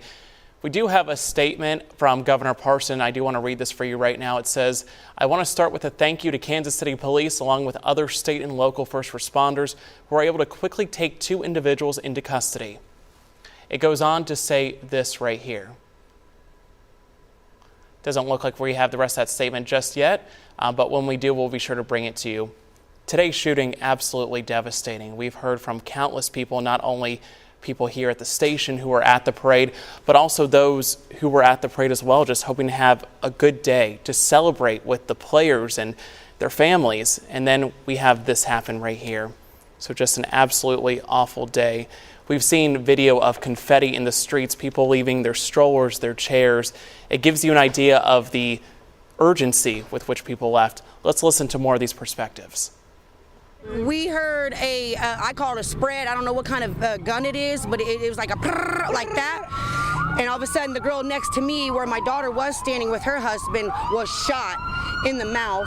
Our children witnessed it. She was on the ground, bleeding from her mouth, all over her shoulder. And we knew then it was going to be serious. And people just, like, when the crowd shifted and started running, all we could think about was protecting our children because they were going to get trampled on while we were trying to stay safe. I'm never bringing my kids to another place like this again. They ruined it for us because this is the second time we've came to something big event like this and there was a shooting. So it's just not safe anymore wherever you go at all. I mean, there's too many people, too many children for them to just spread in guns like that. You know what I mean? Go to find God because you're putting everyone's life in jeopardy, including your own, by doing something so stupid and so selfish. It's just, you don't think about other people. You're not thinking about other people at all. we were down over really close to the situation.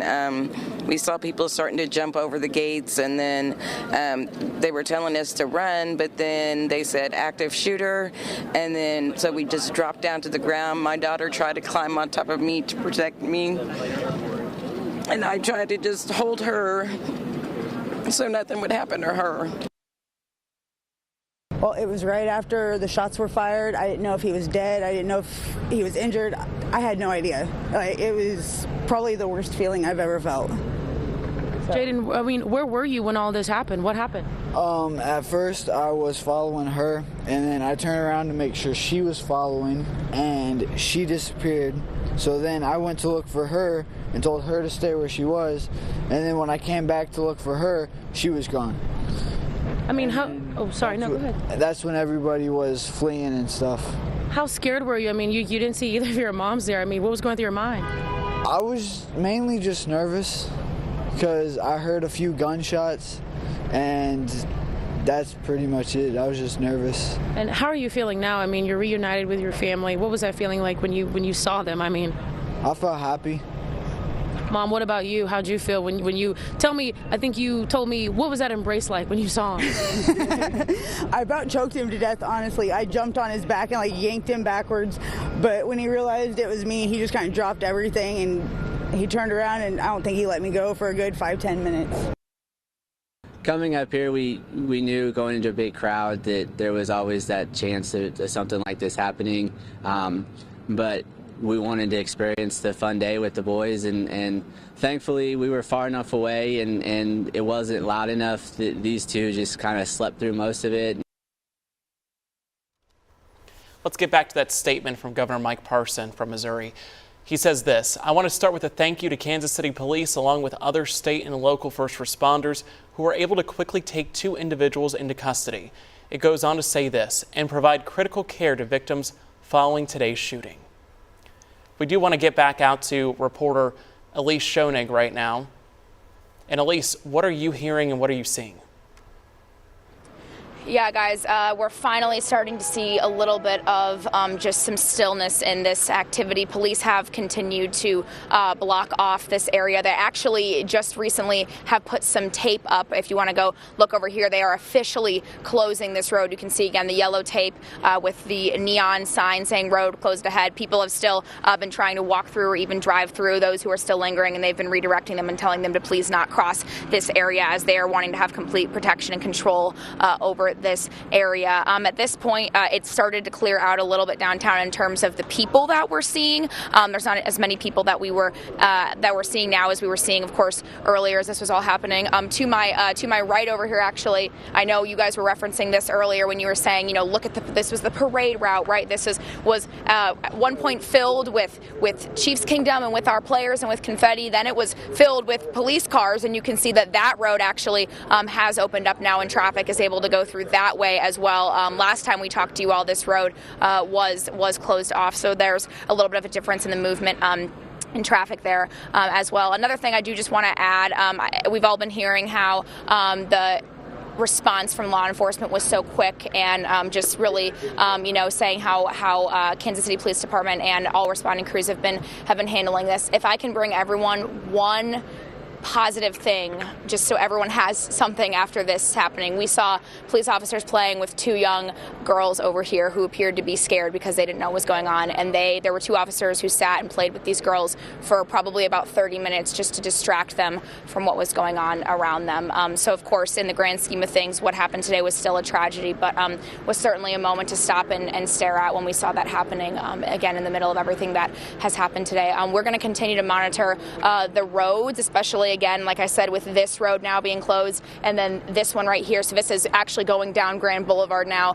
This traffic appears to now be open to people again. And once again, we'll just keep you posted out here with other information that we're able to learn and confirm. But for now, I'll send it back to you guys. Elise Yonig reporting for us live there. Thanks for that. All right, we want to go out to KSHB 41 News reporter Alyssa Jackson. She's at University Health. And Alyssa, what are you hearing from people there?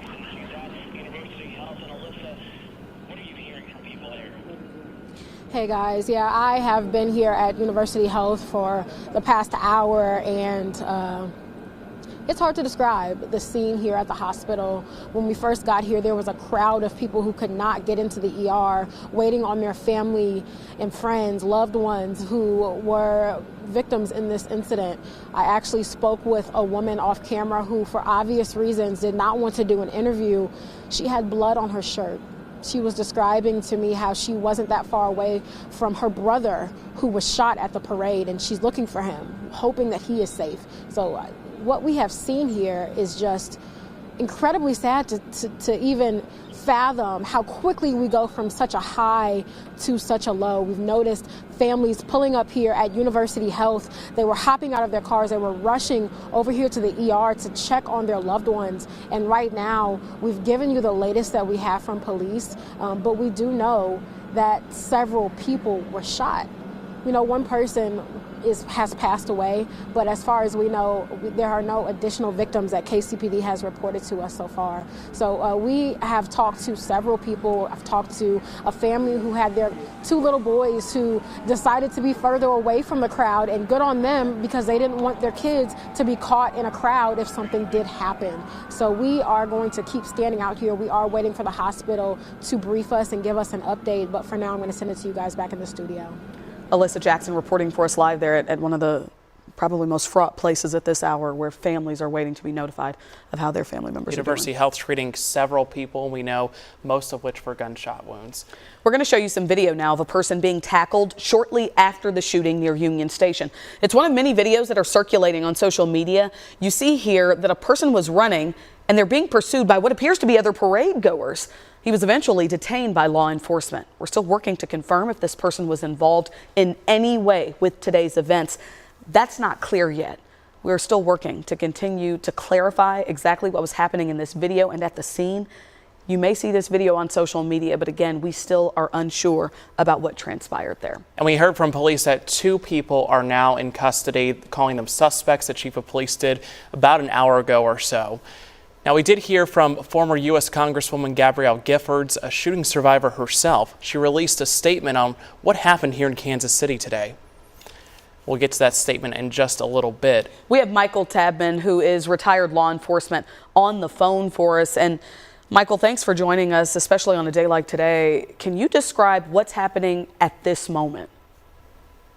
At this moment, the police department is investigating this matter with 2 people in custody. They want to determine, obviously, how this happened, why this happened, and the culpability of the individuals that were involved in this. They want to ensure that this was not part of some widespread conspiracy, which it was probably not. They want to know if anyone's responsible for aiding and abetting the crime in terms of getting people the weapon. And they'll coordinate with federal agencies such as the FBI to ensure this was not a domestic terrorist event or something similar like that, a threat to national security, though it's probably not, but they need to cover that base. So right now they are in the investigative mode, and they need to put together a strong prosecution on these 2. And Michael, on that same note, how much is going on with law enforcement at this point? It seems like we're hearing a lot of different information depending on who you ask. That's going to happen in every tragedy like this. I've been involved in that myself, where just information gets repeated and it's repeated incorrectly. There's a certain amount of controlled chaos within law enforcement when this happens. It sounds like the police department did a pretty good job in getting these 2 into custody quickly. The information that's getting out there are, people saying what they saw or what they think they saw or what they heard. And we know in our history that witness statements right after a traumatic event like that could be pretty unreliable. So I say, before we draw conclusions, sit and wait. The police department will come out with a press conference as soon as they have enough facts to do so. Michael, it's been a couple of hours now. We've talked a lot about it may take a while to investigate what transpired in regards to the shooting. How soon could we really get an update on the victims here? I mean, their conditions, things like that. Well, there's a lot that goes into that. The police department does not really control that information. People have privacy concerns when it comes to the medical condition. That'll come out of the hospital, and it'll be a matter of whether or not in a police statement they want to tell people what's going on, or in a larger press conference, members of the hospital staff who've been authorized to release that information. Again, it's just a matter of time of getting done. There is no schedule for this. It happens when it happens, when there's enough information to go out there and give the public some information. You don't have to give them everything, but enough to at least satiate our need to understand what happened. Michael, people are wanting answers. They want to know the why. But realistically, how long could an investigation like this take? I don't think this will take very long, because it sounds, and I could be wrong, of course, we don't know all the facts, it sounds like it was 2 individuals that got into a dispute and pulled guns on each other. People reckless and irresponsible, brandishing weapons in this incredibly crowded environment. I don't think it'll be very long before they make an arrest. We'll probably hear about it, if not tonight, by tomorrow, that someone's been charged. And again, they always say the investigation really starts after the arrest. After they make that probable cause and they put someone in custody, they will continue the investigation. There's going to be forensic work being done at the scene of the weapon. There'll be more interviews of witnesses and of the suspects themselves if they wish to make a statement. You've heard it multiple times throughout our broadcast today into this afternoon. This all turned on a dime, Michael. I mean, it went from confetti and music and celebration to gunshots in the air and thousands of people running for their lives. Talk to me about what's going on for law enforcement from totally different agencies there, and how quickly they have to kind of transition. Law enforcement has a long history of working cooperatively. I was the assistant special agent in charge of the FBI in Kansas City for a couple of years. Incredibly close relationship with all the local PDs, the sheriff's office, the other federal agencies. It's not what you see on television, where everyone's fighting for jurisdiction or fighting for command and control. This is a police department matter. They are being assisted by the other law enforcement agencies.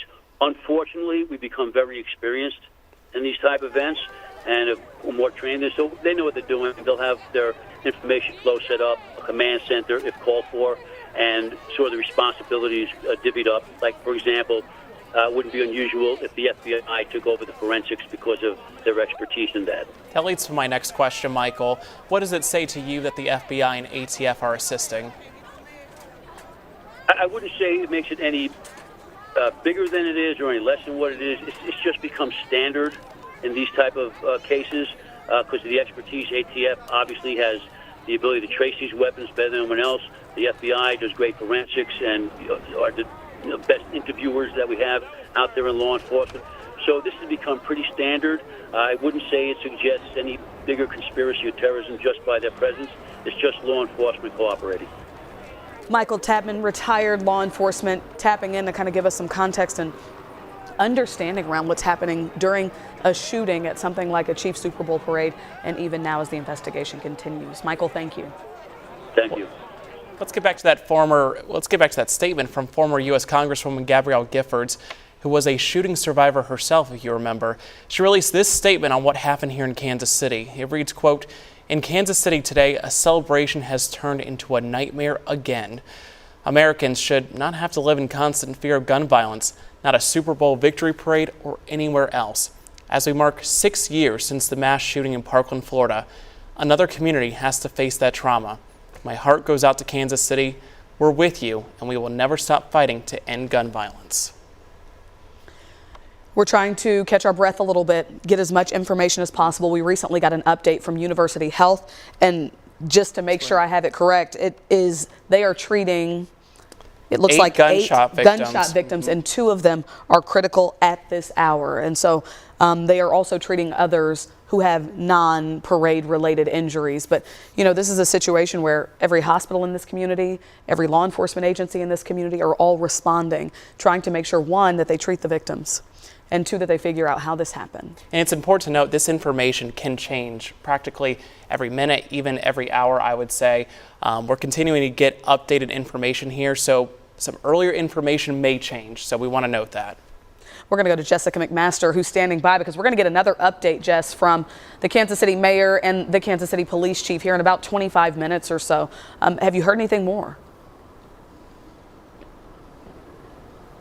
We've not, Dia. In fact, we're piecing together what happened by hearing from those hospitals, as you just mentioned, and combining that with what the police chief is telling us. I just heard you guys say that there are 8 gunshot victims at one of the hospitals, and so far the police chief tells us that there's just 10 to 15 people hurt, that 1 person has died. She's not giving us any other details than that. You know, we do know that a lot of children and families were down here, thousands of people.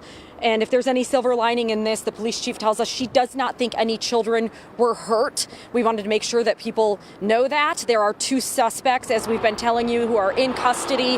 I did ask the police chief if those suspects are from the Kansas City area or if they came in from out of town. She says that's one of the things that she's looking into. We also addressed some rumors that are circulating on social media. There's a lot of chatter over whether or not some Chiefs fans actually helped take out one of these suspects. The police chief tells us that's something that she's currently looking into, so we're hoping that we're going to get that update in about 25 minutes. As we mentioned, we did hear from the police chief and Mayor Quentin Lucas about an hour ago. The mayor himself says that he was running for his life. Take a listen to how that press conference went just a few moments ago. I'm incredibly upset, disappointed. I was there with my wife, I was there with my mother. We never would have thought that we, along with Chiefs players, along with fans, hundreds of thousands of people, would be forced to run for our safety today. I think that I'll let the investigation shake out before coming to any further conclusions, but I think the initial response absolutely is anger. You know, we have done a number of these now, and this is a day that a lot of people look forward to, something they remember for a lifetime. And what they shouldn't have to remember is the threat of gun violence, marring a day like this, injuring them and their families. This morning, I was actually thinking about bringing my child, as many people in Kansas City did. And I don't want us to have to, in our country, for every big event, think about a concern of being shot. I'm angry at what happened today. The people who came to this celebration should expect a safe environment. We had over 800 law enforcement officers, Kansas City and other agencies, at the location to keep everyone safe. Because of bad actors, which were very few, this tragedy occurred, even in the presence of uniformed law enforcement officers. And as you heard the chief there say, more than 800 police officers were on standby. And boy, are we grateful they were, because one of the things that the mayor focused on was how quick that response time was. He says as he was running, several police officers were running in the opposite direction, and that he watched them render aid to some of the victims. So as we mentioned, we're going to be getting an update in about 20 minutes here, and we're going to be out here for that. Dia, Cam, back to you guys in studio. Thanks for that, Jessica. We're continuing to hear more from Chiefs players. Charles O'Menahue tweeting this right here. Prayers for those affected at today's parade. A time of celebration ends in tragedy. When are we going to fix these gun laws? How many more people have to die to say enough is enough? It's too easy for the wrong people to obtain guns in America, and that's a fact. A service called Iris is offering rides to people who can't get to their cars if they're still stuck there at Union Station, getting that information from the city communications service there. So Iris is offering rides for people who cannot get to their cars. We're going to go back out to Kevin Holmes and Caitlin Canute, who are there, and they've been there, I mean, since 6, 7 o'clock this morning, to go from broadcasting a heck of a parade, so much joy and jubilation across the city, to taking cover yourselves, and now standing by to bring us the very latest and help keep the community informed and safe. Any updates from you guys? Not at present. We've been pushed back a little bit. The perimeter has extended probably a block or so from Kessler, kind of the parking garage for Union Station. That's where they have pushed back all the media. The mayor said something that kind of stood out, though. He said these are the moments that they will remember, that they're supposed to remember. That's what we said at the top of the parade. These were the moments, these moments that will last you a lifetime. Unfortunately, after this tragedy, these two are the moments that will last you a lifetime. Yeah, kind of colors it in the wrong way. Dia was talking about people who can't get home because they can't get to their vehicles. And I just spoke to a mom, and they're actually sitting over here on the stairs by us, and her two, maybe a preteen and a child under 10, her two boys, and she said they can't get to their truck. Their truck's in the crime scene area, and the boy's father, her husband, is on the other side, also in an area where he can't get to them. And so you think about families who have been separated and who can't get to their vehicles. We actually just saw a group that took safety in this apartment building right by us here as they were walking out. We asked them if they were okay, and they said yes. And we asked, and that's the bad part of our jobs, that we have to ask people, but we asked if they wanted to share their experience with us, and they said no, they were just too traumatized. And they were okay. They weren't physically hurt, but just seeing that, you never expect to see it in person, to witness something like that. And so you understand why all these people we talk to say that they've been so shaken by the experience. Even people who necessarily weren't near the shots as they rung out, they are still shaken by this experience because, just the sea of people leaving in a hurry, rushing, running, some of the injuries sustained because of that. We heard about somebody breaking their leg, presumably because they were trying to escape and, caught up in all of this with the hundreds of thousands of folks who were trying to leave after they just heard the gunshots. And you heard Chief Stacey Graves saying they had a huge police presence here. Here's the irony.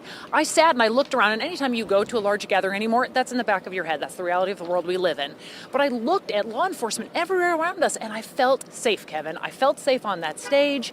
The whole event had gone off, and it was over. It was over, and we were talking about it and how wonderful it was, and then just like that, it was that fast. And even with that many law enforcement officers present, who were fabulous and did run immediately to danger, it still happened. And even at this hour, some hours after the end of that celebration, and then that celebration had turned into tragedy, still a very fluid scene. We can still see certain police officers here just trying to assess exactly what's happening and what has happened as folks are at the hospitals recovering. We do know at least one person has died, and we have a few others that are in critical condition. I hate to sound cliche, but truly, we are praying for you. Even in the media, we are thinking of you. Those of you who were injured, who were scared, we're right there with you, at least in terms of being scared. But, thinking of those families who their lives will be forever changed after this experience. A quick note, if you left belongings inside there, they've pushed even the media back quite a bit. It's not just us, all of the stations here in town. And they're telling people if you come down here, it's going to be some time before they let anyone back in there to gather any belongings. Yeah, we actually have some belongings back there of our own. They told us just take what you need. So we took a few of our bags just so that we can give you the latest and up-to-date reports as we learn more information. But we do have things stuck in that maybe hours, if not days, until we're able to gather our belongings here. And And just on a personal note, just a shout out to our crews, and especially we have, we always joke you and I are kind of the old veterans of the newsroom, but we had some young reporters who, and I'm going to get choked up again, who were scared and they were worried about their families, and they went out. They went out to do their jobs, and I'm so proud of them. Daniela Leon walked by, and Gian, and Abby, and Mackenzie, and even when it was a scary situation, they jumped in and did their jobs too. So to all of you, we're so proud of you, and we're proud you're part of our team. Yeah, 41, we truly are a family, but today, Kansas City, we all are a family standing strong as we grieve the loss, as we grieve the people who are recovering at hospitals. We pray for their recovery, and we are just wrapping our arms around Kansas City today.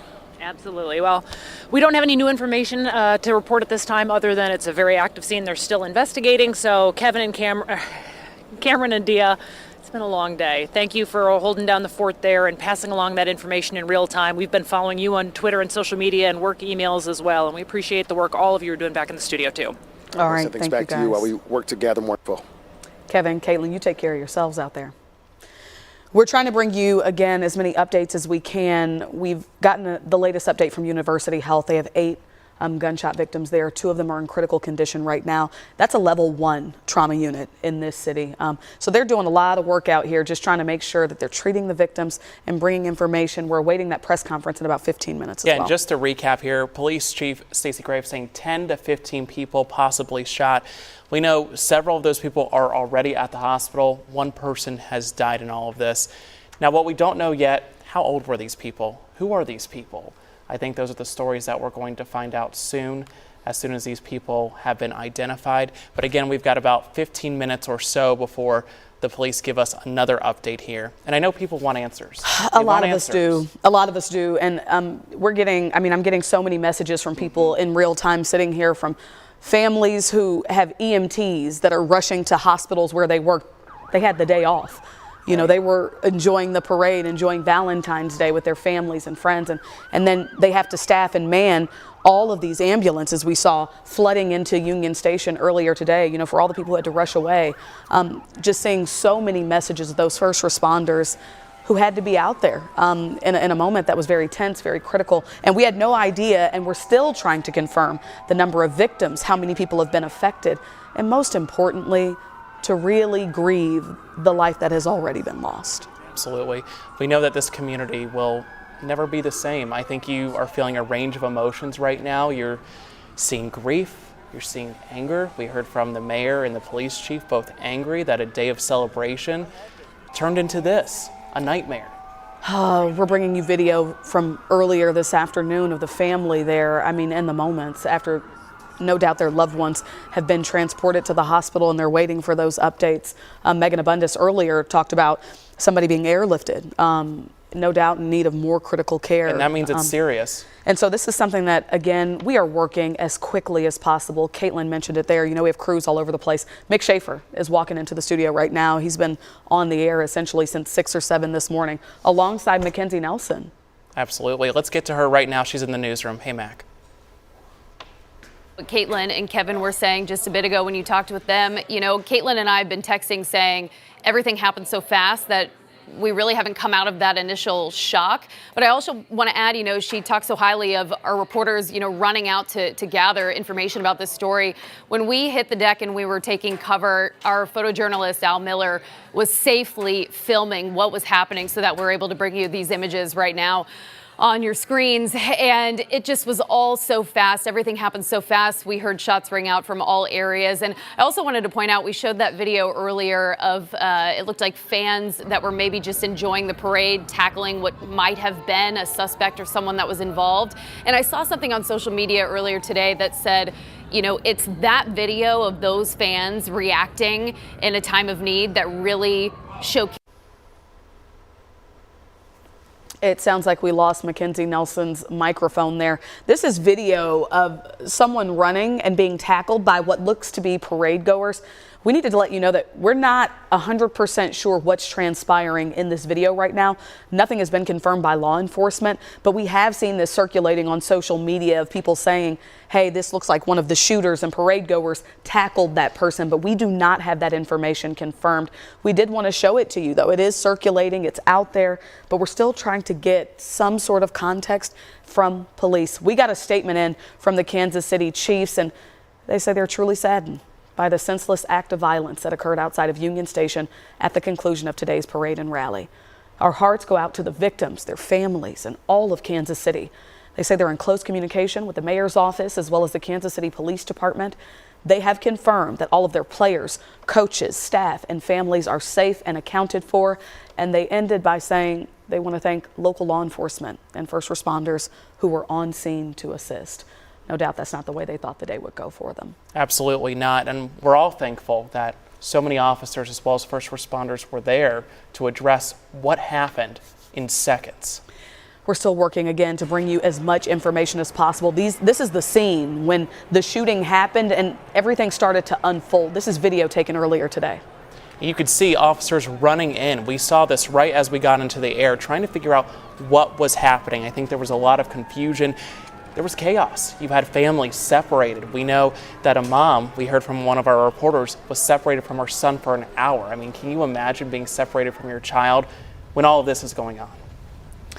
We are getting just updates by the minute. There's a few things circulating from Children's Mercy. I'm going to wait until I see those things for myself before we bring them to you here live. So I know that there's a lot of information out there, everybody. I just want you to hang in with us, okay? Give us some time. We're trying to calm the seas and keep everybody informed as best we can. It's more important that we're right and clear and bringing you the most up-to-date and correct information, then we bring it to you first. There's a lot of information out there, and we're trying to verify it. It takes time.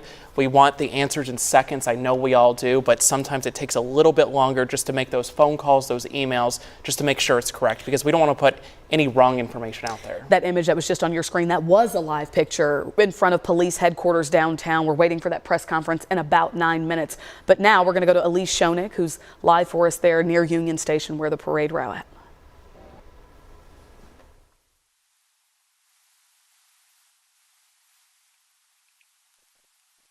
You can just give me 1 second. So yeah, if you guys can hear me okay now, we're live here on Grand and Pershing.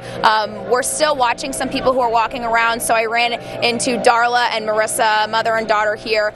They were actually just starting to leave the scene at Union Station when they heard and saw sort of what had happened. I kind of want you guys just to take me back. You said originally when you guys were walking, you did at first hear what sounded like gunshots, right? Yes, yeah, and I wasn't sure if it was like explosions from like cannons or like fireworks or whatever, but I mean no one was really reacting, but I thought I heard something, and then we heard that shots were fired through the police radio, so then it kind of got real. So. And just what went through your head when you guys were leaving the celebrations, the parade had just happened. What went through your head when you realized that this was real? Just a lot of shock, honestly. It's just crazy that this is what the world's come to. And then you were saying too that you had went into Crown Center after, and what did you see when you went into Crown Center after? We went all the way down to the Chinese restaurants where there wasn't a lot of customers, and when we sat down and were eating, people were running by in the hallway. I didn't know what they were running from. I wasn't sure if there was like a fight right there, or I didn't really know where west meant when I heard that over the radio. And have you guys?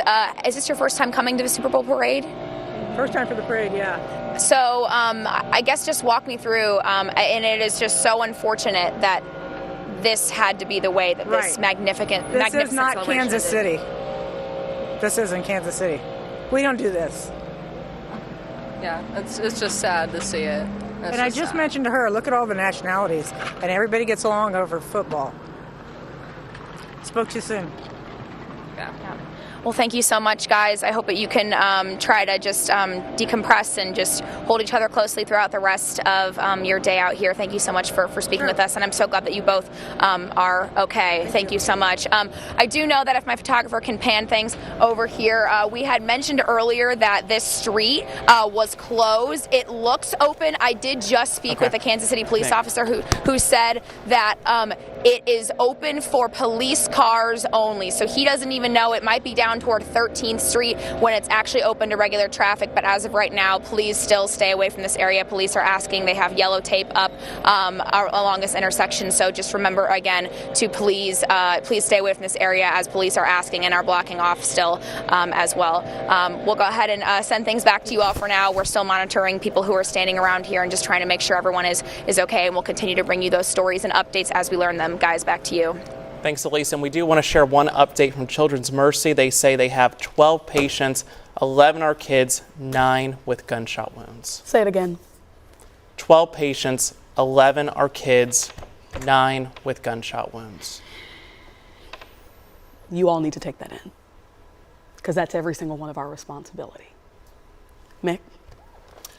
Hey guys, so we were, shout out by the way to Elise, yes, and Megan and Caitlin and Kevin and Al Miller and Kyle Haas, and I'm missing a few guys out there, guys and gals. I think Danielle is still out there and Steve as well, for staying out there, and they're right in the middle of it. We were all right in the middle of it when it happened, and they continue to report on, it's crazy. I think Elise went out there to cover this huge event. It's 2 events, right? This huge event that was so positive, and now it's this huge event that's so negative, and so many of those guys and gals were out there at 4, 5, and 6 in the morning, and they're going to be out there 4, 5, and 6 o'clock tonight because of what transpired today. Our point of view, to me, it seemed like there were 3 different scenes. Right? You had the shooting, the number of shots fired while we were on the air. I didn't hear them. We had the headphones on, and people were relaying to us, okay, something's happening. We saw everybody running. And then later, people started running out of Union Station. That's the video I shot there of all the police officers running into Union Station. Something happened in there. Later, we saw somebody being wheeled out on a stretcher. You see from both sides of the stage. Cops are streaming into Union Station. So that seemed like really kind of like the second scene to me. And then the third one was probably several minutes later. It sounded like a gunshot, just not far out of screen there, right behind the NFL Network site set they had there. There's the video right there. And you see more police convening on that area there. It looked like it was kind of at the top of the stairs that leads down to the Union Station parking garage. Something transpired there. So from my point of view, and I might be off, right? All these eyewitness points of view aren't always the same, but it seemed like there were 3 separate incidences. Maybe not all involving gunshots, but it seemed like definitely something happened inside Union Station, as well as the gunshot we heard later. Mick, we've got some information coming in. We just got an update from St. Luke saying they have 1 shooting victim there. 4 others are being treated for injuries from fleeing. We're also expecting a press conference coming up from University Health at 5:15. That's in a little under 20 minutes. They're going to have the CEO and their medical director, so we should get some more information. And right here, in just minutes, we should be hearing from Kansas City Police again. They're expected to have another update. We're hoping for some more details, some more answers. I know all of you are waiting for that as well.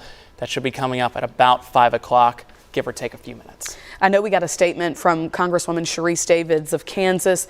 It's supposed to be coming in, but we haven't received it just yet. When we get it, we'll put it up on the screen so that way you can see it for yourself. We're just really working to bring you the most up-to-date information. And Mick, you're there. Yeah. People are there with our families, you're celebrating, and you see the kids. I mean, you guys are out there taking photos with them to know that, a dozen children. So many kids out there, probably even more than normal, because they were wanting a pop star to show up, right? And there was rumors that she might be there, and we take pride in all the people that show up to these parades. For a town our size, we'll bring 500,000 people out to celebrate the Chiefs 3 times, the Royals 1 time.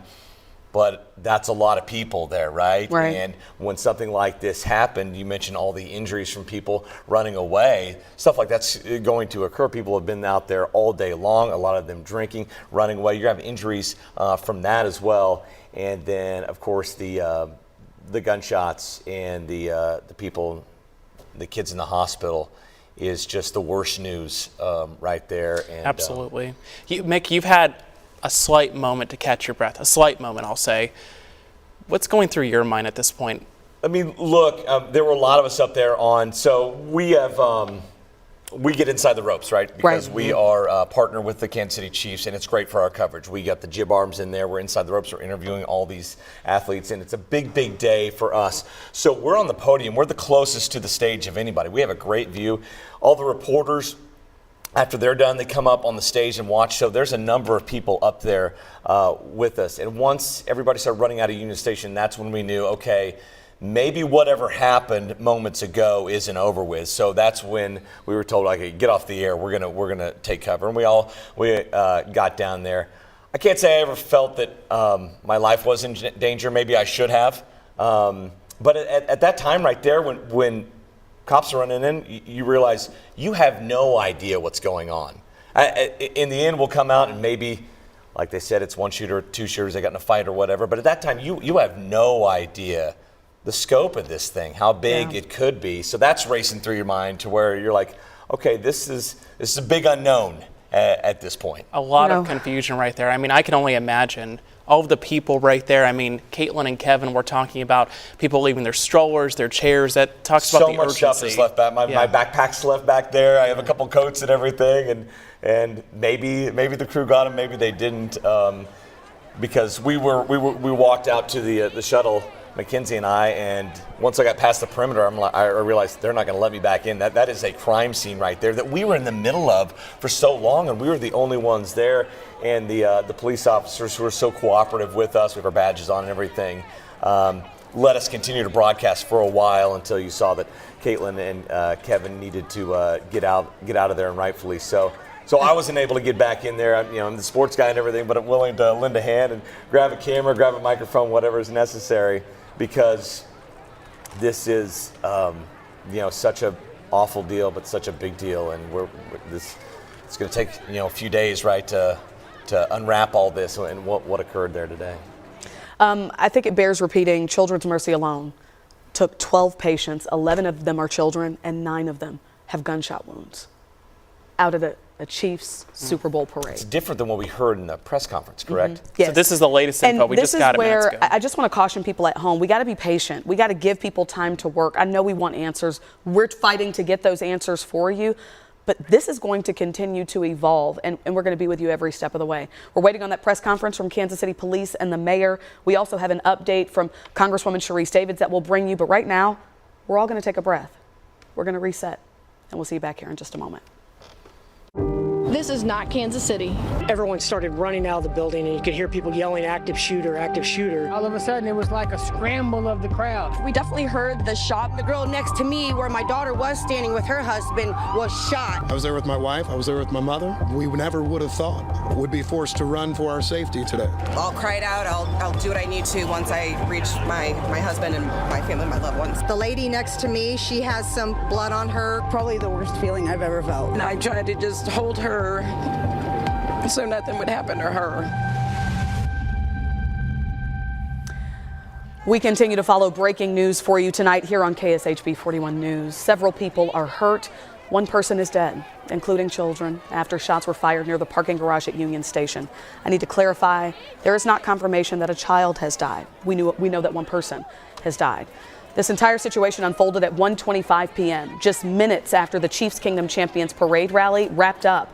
Hundreds of thousands of fans were still gathered in the area, then started running for cover, jumping barricades, and ducking for their safety, including our KSHB 41 crew. And as Dia just mentioned, right now we know one person was killed. Police saying at least 10 to 15 people were hurt.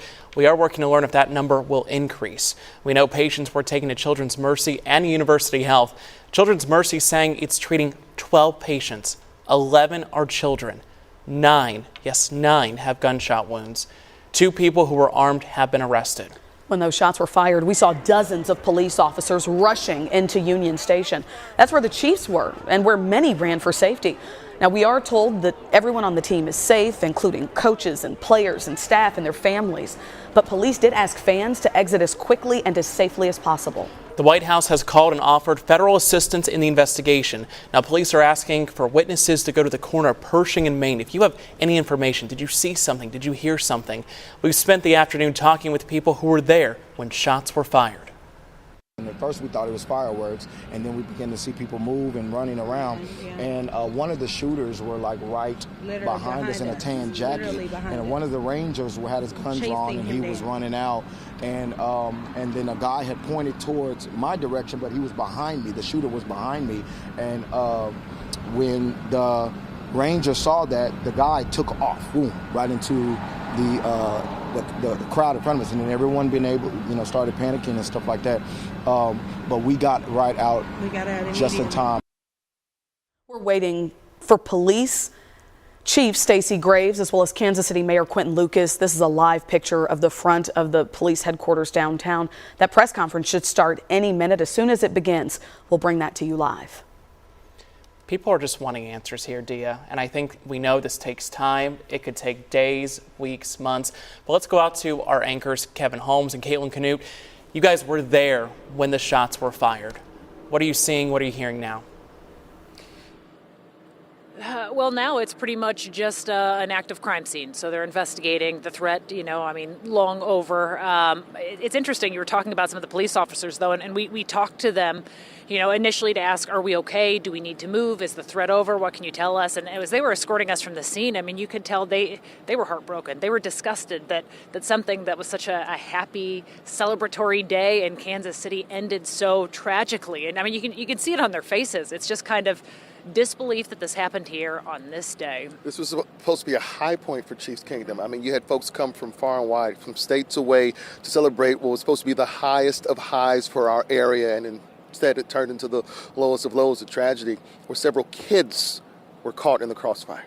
That's what gets me, and Dia and Cameron have been doing a great job relaying that information, but hearing that you have 12 at Children's Mercy, 11 of them are kids, and 9 of them had gunshot wounds.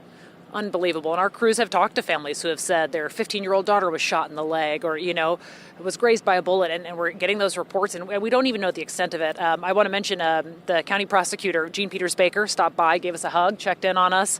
And as far as the police response goes, truly, they were prepared. They had a huge law enforcement presence here, so it wasn't for lack of them being here and being prepared. In fact, they ran to the scene. I tweeted this out. As we were ducking for cover and hiding behind that news desk, they were running into that building. They were running to wherever the threat was. Their response was incredible. But to hear some of the reports, especially from some of our crews on the ground, to talk with people that had blood on their articles of clothing because they were so close to some of the victims, that is what's so disgusting and so saddening from a moment just like this. And as far as you asked about the scene, behind us, and again, if you're just joining us, I know we've said this, but it bears repeating in case you're just joining us.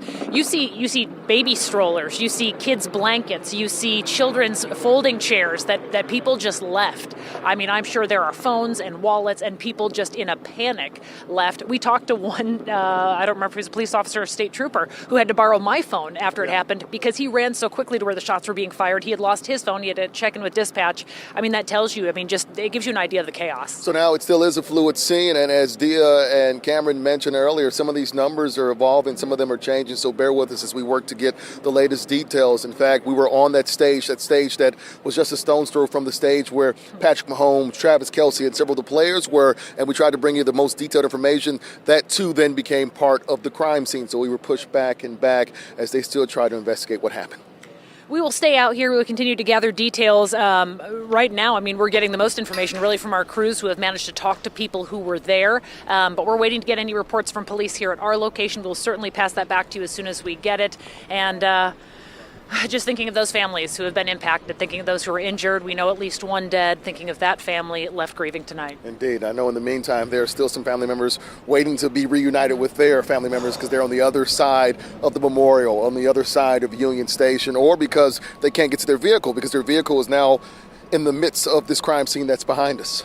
And much like many of you at home, we were wondering what happened, where were the locations. I heard Mick, he was on the stage with us, obviously, talking about what it seemed to him, and it truly did seem as though there were shots coming from one location. Something happened inside Union Station. We don't know what because they came running out. And then it seemed as though there was something on the other side. So a lot of questions right now. We're waiting to learn where it happened, what happened, just like many of you. Yes, indeed. And we're glad the 41 crew is safe. Moments after the shots rang out, several of us had to take to the ground, and all is well here amongst KSHP 41, but we are grieving along with everyone here in the KC Metro after such a jovial day turned tragic. Cameron, Dia, we'll toss things back to you there in the studio. Caitlin, Kevin, thank you. We have a statement from the Kansas City Chiefs which reads, "We're truly saddened by the senseless act of violence that occurred outside of Union Station at the conclusion of today's parade and rally. Our hearts go out to the victims, their families, and all of Kansas City." We're in close communication with the mayor's office as well as the Kansas City Police Department. They confirm that all of their players, coaches, staff, and their families are safe and accounted for. And they end their statement by thanking local law enforcement and first responders who were on the scene there to assist. I really think it bears repeating. I am so glad our crews are safe. They ducked for cover. Some of them even continued doing their job, speaking with people. And we're praying and grieving with the families who were impacted tonight. I mean, this has impacted the entire Kansas City community. It's something, unfortunately, we will always remember. We want to go to some of those people who were there on the scene when those shots rang out and chaos ensued. Actually, the children that we know and physically in our family are in Children's Mercy's right now. Her leg is broken. We just found out that her leg is broken, and so now we're just praying around the grounds because we can't go in. So From what? I guess from running of the. It's more like a stampede. I'm thinking is what was happening. We saw people getting picked up, men, women gathering their kids immediately, so that way they can get out the way. The only thing that you can do is you resort back into your hope. Where your hope lies, you can only be like, okay, God, something has to change now. I mean, it's crazy to go from celebrating to having a painful experience where people are passing away or dying or being, stampeded and hurt and harmed. God led us back down here to begin to pray, and everything is foundational in prayer. You described it as your worst nightmare when that happened. Is that accurate? Yes, it can be a nightmare. Your children, you never want your children to ever go through this. You don't want anybody to ever, be hurt. I mean, Kansas City is such an amazing place, and we want everybody to be safe at all times. But to the fact that you can go from that to gunshots being gone off, and you're thinking there's fireworks, but it's gunshots and somebody's getting killed. I mean, it's a nightmare. But we're here to spread hope through prayer. Said to her, I think that was something over there, and she's like, oh, it's fine, Heather, it's fine. And then I saw yellow vests like running and people running, and I'm like, I don't think it's fine. It was such a great, fun environment until that moment. Just so disappointing because we are major Chiefs fans, and we just wanted to celebrate with everybody else. I probably won't come to the parade again. It makes me so sad. It's my third one, and love it. Like, we spread love in Kansas City, and I can't believe it happened here. I'm so sad. It's not in our city. Like, I just didn't expect this to happen here. None of us did. Nobody did. And this is not Kansas City. We're going to go out to Megan Abundis, who is live for us at University Health. We're waiting a press conference. Megan, hopefully an update on the condition of the victims who are being treated there. I know you've been alongside their families. Please bring us the latest.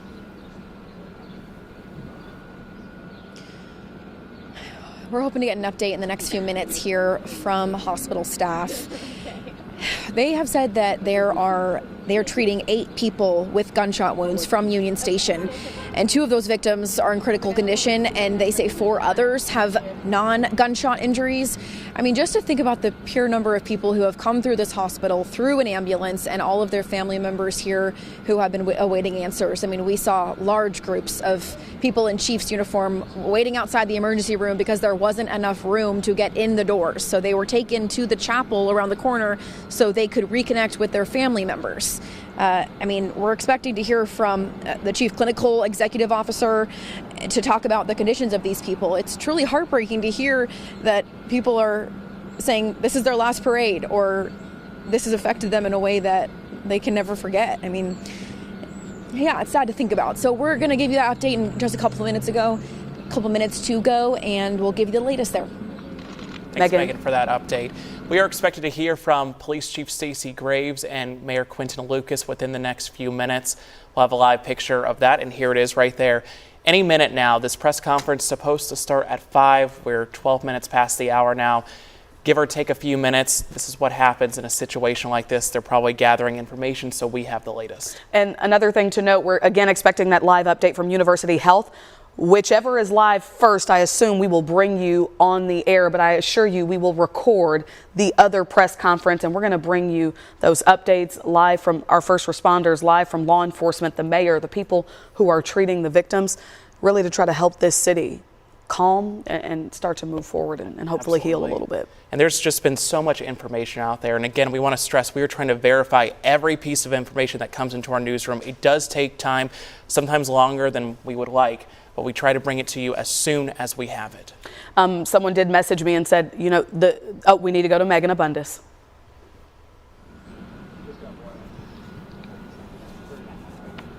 They are walking out. All right, guys, we're going to leave this shot. An update here. They're regrouping. Yeah, she's here. She's going to talk.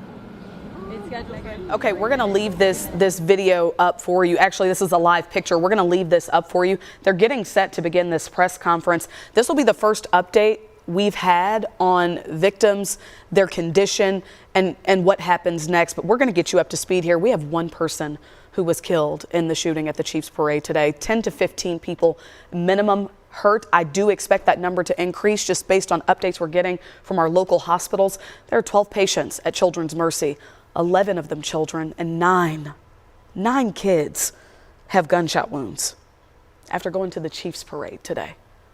2 people who were armed are now in custody. Cameron has mentioned Chief Graves called them suspects. So we are looking forward to getting more information from her on where that investigation stands. And I think a lot of people want to know, who are these people? Do they live here in the Kansas City area? What was their intent? And I don't think we're going to get all of those answers in this next press conference, but we might get some of them. You know, Megan has described for us all afternoon how high the emotions are there outside the hospital. Imagine going from that celebratory moment to your loved one being transported to the hospital to standing outside on the curb waiting for information, just any sliver or shred of hope that everything's going to be okay. And now we're going to be able to get answers from the people inside working to save lives today. And this is something most people have never experienced in their lives. I think that's where the trauma comes in, right? I think we talk about this a lot. We see it in other communities, but this happened here in our community. Oh boy, Union Station looks a lot more somber. Kevin often calls it the living room of Kansas City, a place we gather for the NFL draft or for a parade. And we have Elise Where Schoenig. a lot of visitors go, you know. I take my own family there. But let's head out to Elise Schoenig now. Yeah, guys, you know, you're centering all these conversations I'm hearing you two having there back at the desk, Dia and Cameron, about just how much we love and celebrate and cherish Union Station and Kansas City and all the celebrations we bring here. And, you know, as I'm looking out here right now, if we can kind of pan over here, I'm looking on my right side where the road is still closed off, where there's still some police vehicles and law enforcement. And then just directly to the left, there's a street that's filled with, you know, leftover cans from the parade, some confetti, people who were driving. It literally almost feels like it's the tale of two cities. It's honestly hard to even remember that there was a parade today. And again, it's just evident in the fact the way that's split, where I see a leftover parade scene and then the leftover scene from a tragedy. Once again, touching on just the roads out here. This one still is blocked off. And then over here to my right, I did just see a car that was not a police car drive through, so it does appear that roads are starting to open again. It's honestly feeling completely still and quiet right now, which is obviously very different compared to what it felt like earlier today and this morning. And just there was, you know, so much noise. And I think that's something that I really want to touch on, is that I think the only thing I can describe more than anything right now is the silence. And I think that just how somber that is really something I want everyone to think of, because it's certainly reflective of how Kansas City is feeling right now and how everyone is processing what unfolded and what happened today. We'll continue to keep you updated as far as what roads may be open or closed. It looks like people walking around has come to a complete minimum. Law enforcement still is here, but we will continue to update you as to what the scene looks like here, which again, just hours, half a day ago it was the scene of a parade, hours ago it was the scene of a tragedy, and right now it is feeling completely somber, just like I think you used that word, and it fits perfectly, Dia. Elise Schoening reporting for us live there outside Union Station. University Health has let us know they are on standby. They would like to follow the mayor and police chief's press conference. So as soon as we hear from Mayor Quentin Lucas and Chief Stacey Graves, then we will take you back out to Megan Abundis there at University Health to bring you the press conference and update of victims there. We're continuing to hear from lawmakers, this one from Senator Roger Marshall. Today, I joined thousands of Chiefs fans, he says, who came together to celebrate a great season and honor the Super Bowl victory, which has brought so much joy to our state. I am devastated and angered. Goes on to say this, by the senseless act of violence that turned a day of celebration for our community into a complete tragedy. During this chaos, our team thankfully made it to shelter safely. My heart breaks for those who were, and then it goes on to say more, a victim of this needless violence. I am praying for everyone and the entire KC community. Oh boy. We have a statement from Governor Parson stating that he wants to start with a thank you to Kansas City Police along with other state and local first responders who were able to quickly take 2 individuals into custody. We've heard that again and again and again, right? He also added they provided critical care to victims following today's shooting.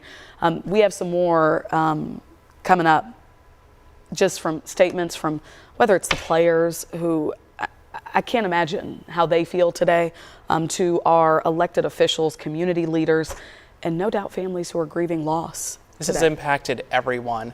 And we're hearing from lawmakers, we're hearing from the players, we're hearing from people who were there, including our own crews who had to duck for cover. So soon we're going to hear from Police Chief Stacey Graves. We're also going to hear from Mayor Quentin Lucas. This is video of a person who was tackled shortly after the shooting near Union Station. This is one of many videos circulating on social media. You saw that person running. They're being pursued by what appears to be other parade goers. Well, he was eventually detained by law enforcement. We're trying to confirm if this person was involved in any way with today's events. Look, we know this video is circulating and out there, but it's still not clear exactly what we're seeing here. So we're going to continue to work on clarifying what was happening in this video that you may have seen on social media. Hopefully we can ask Chief Stacey Graves about that following up. But right now we know we have a lot of people out there who are hurting and injured after the shooting today. Absolutely, and I heard someone ask the chief saying, have you seen that video?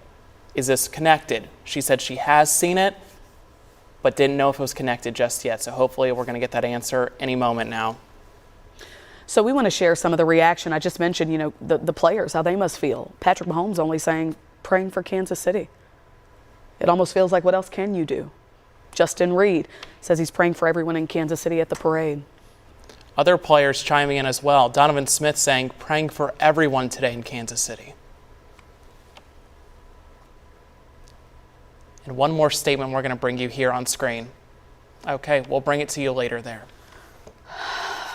It's a lot to take in. It is. We're taking it in real time as well. We weren't at today's parade, but just hearing from our crews, hearing from Mick, who was just here in the studio, hearing from people who were impacted. For there to be such a hard turn, I think, to go from such a high and so much celebration and joy and jubilation to so much uncertainty and chaos. I mean, we all saw the images play out live right here, and then trying to piece through what's happening. It's time for the press conference now to begin with Kansas City Mayor Quentin Lucas and Police Chief Stacey Graves. Let's listen.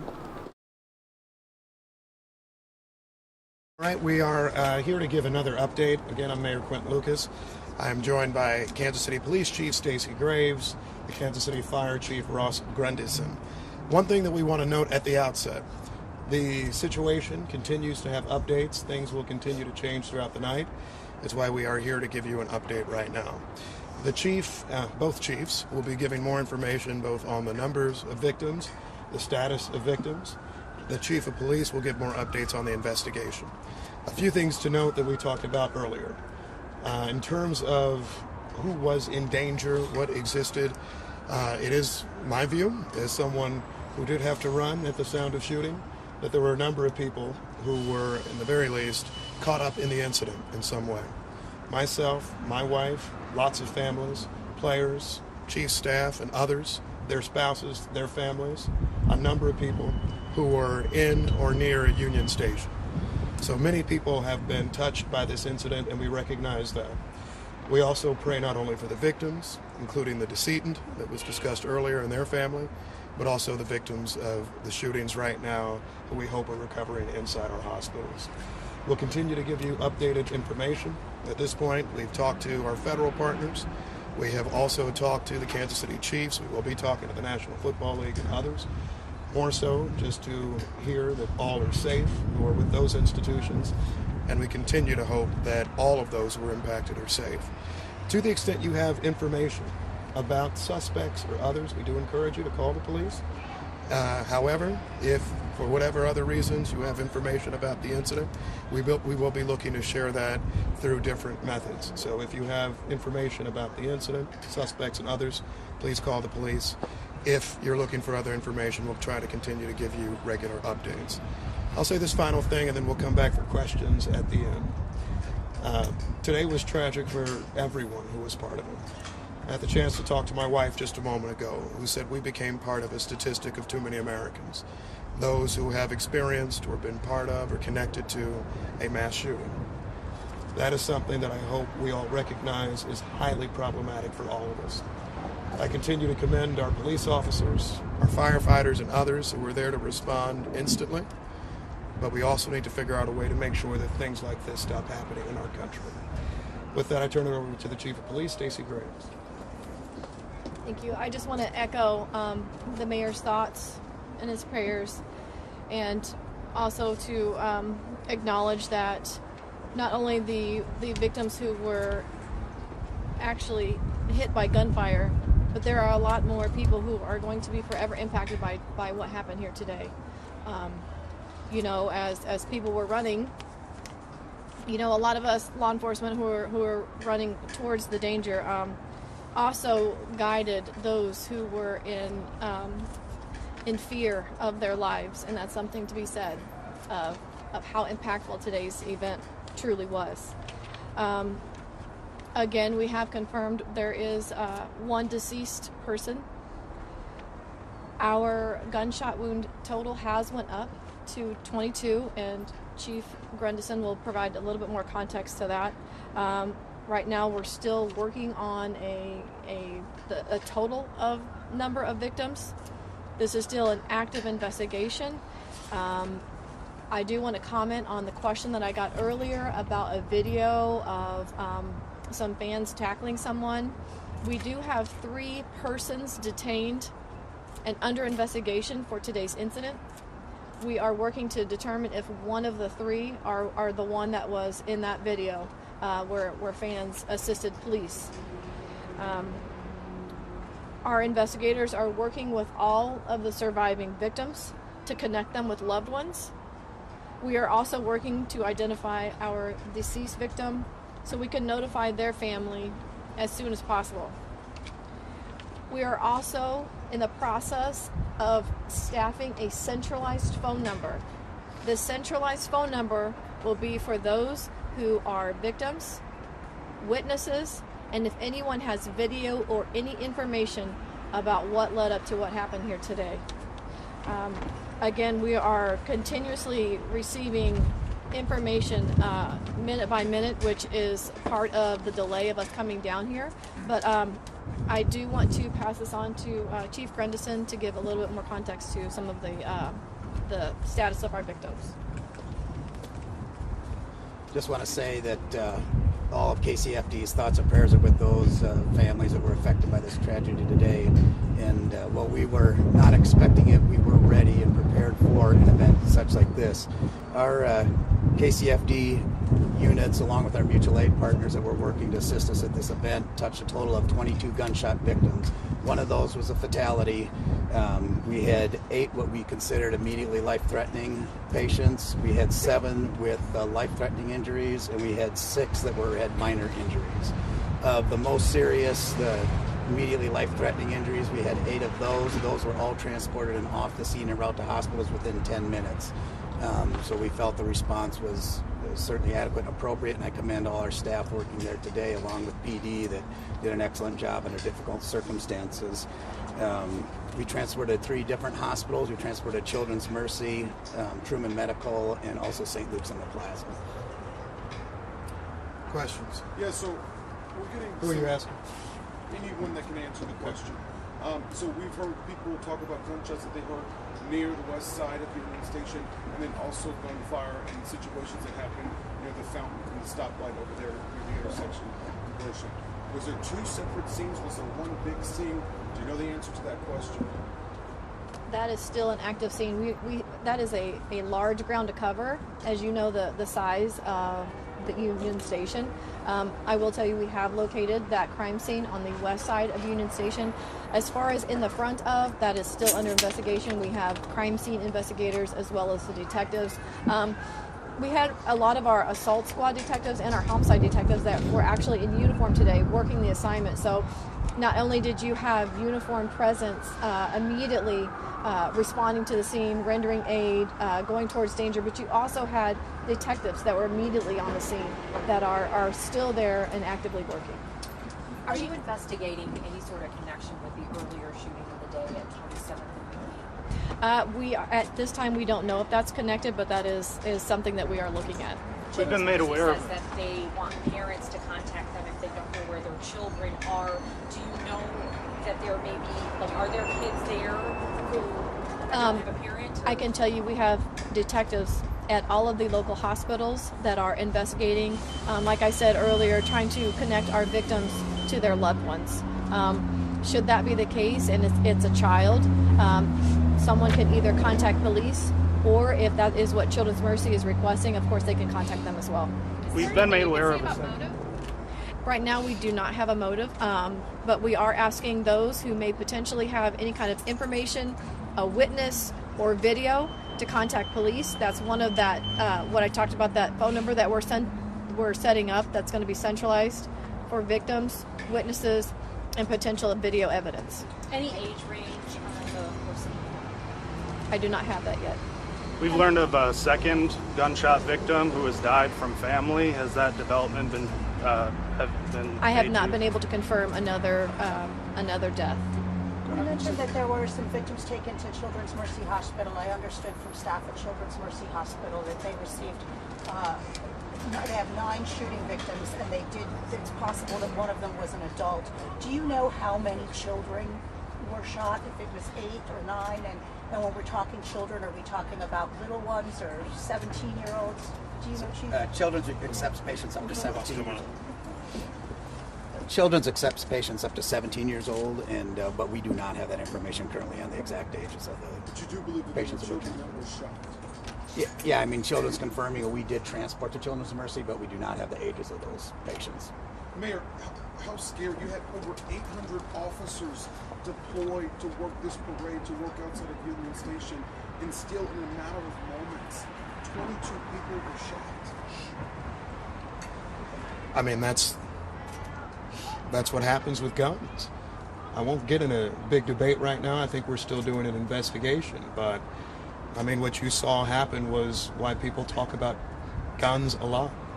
We had over 800 officers there, staffed, situated all around Union Station today. We had security in any number of places, eyes on top of buildings and beyond. And there still is a risk to people.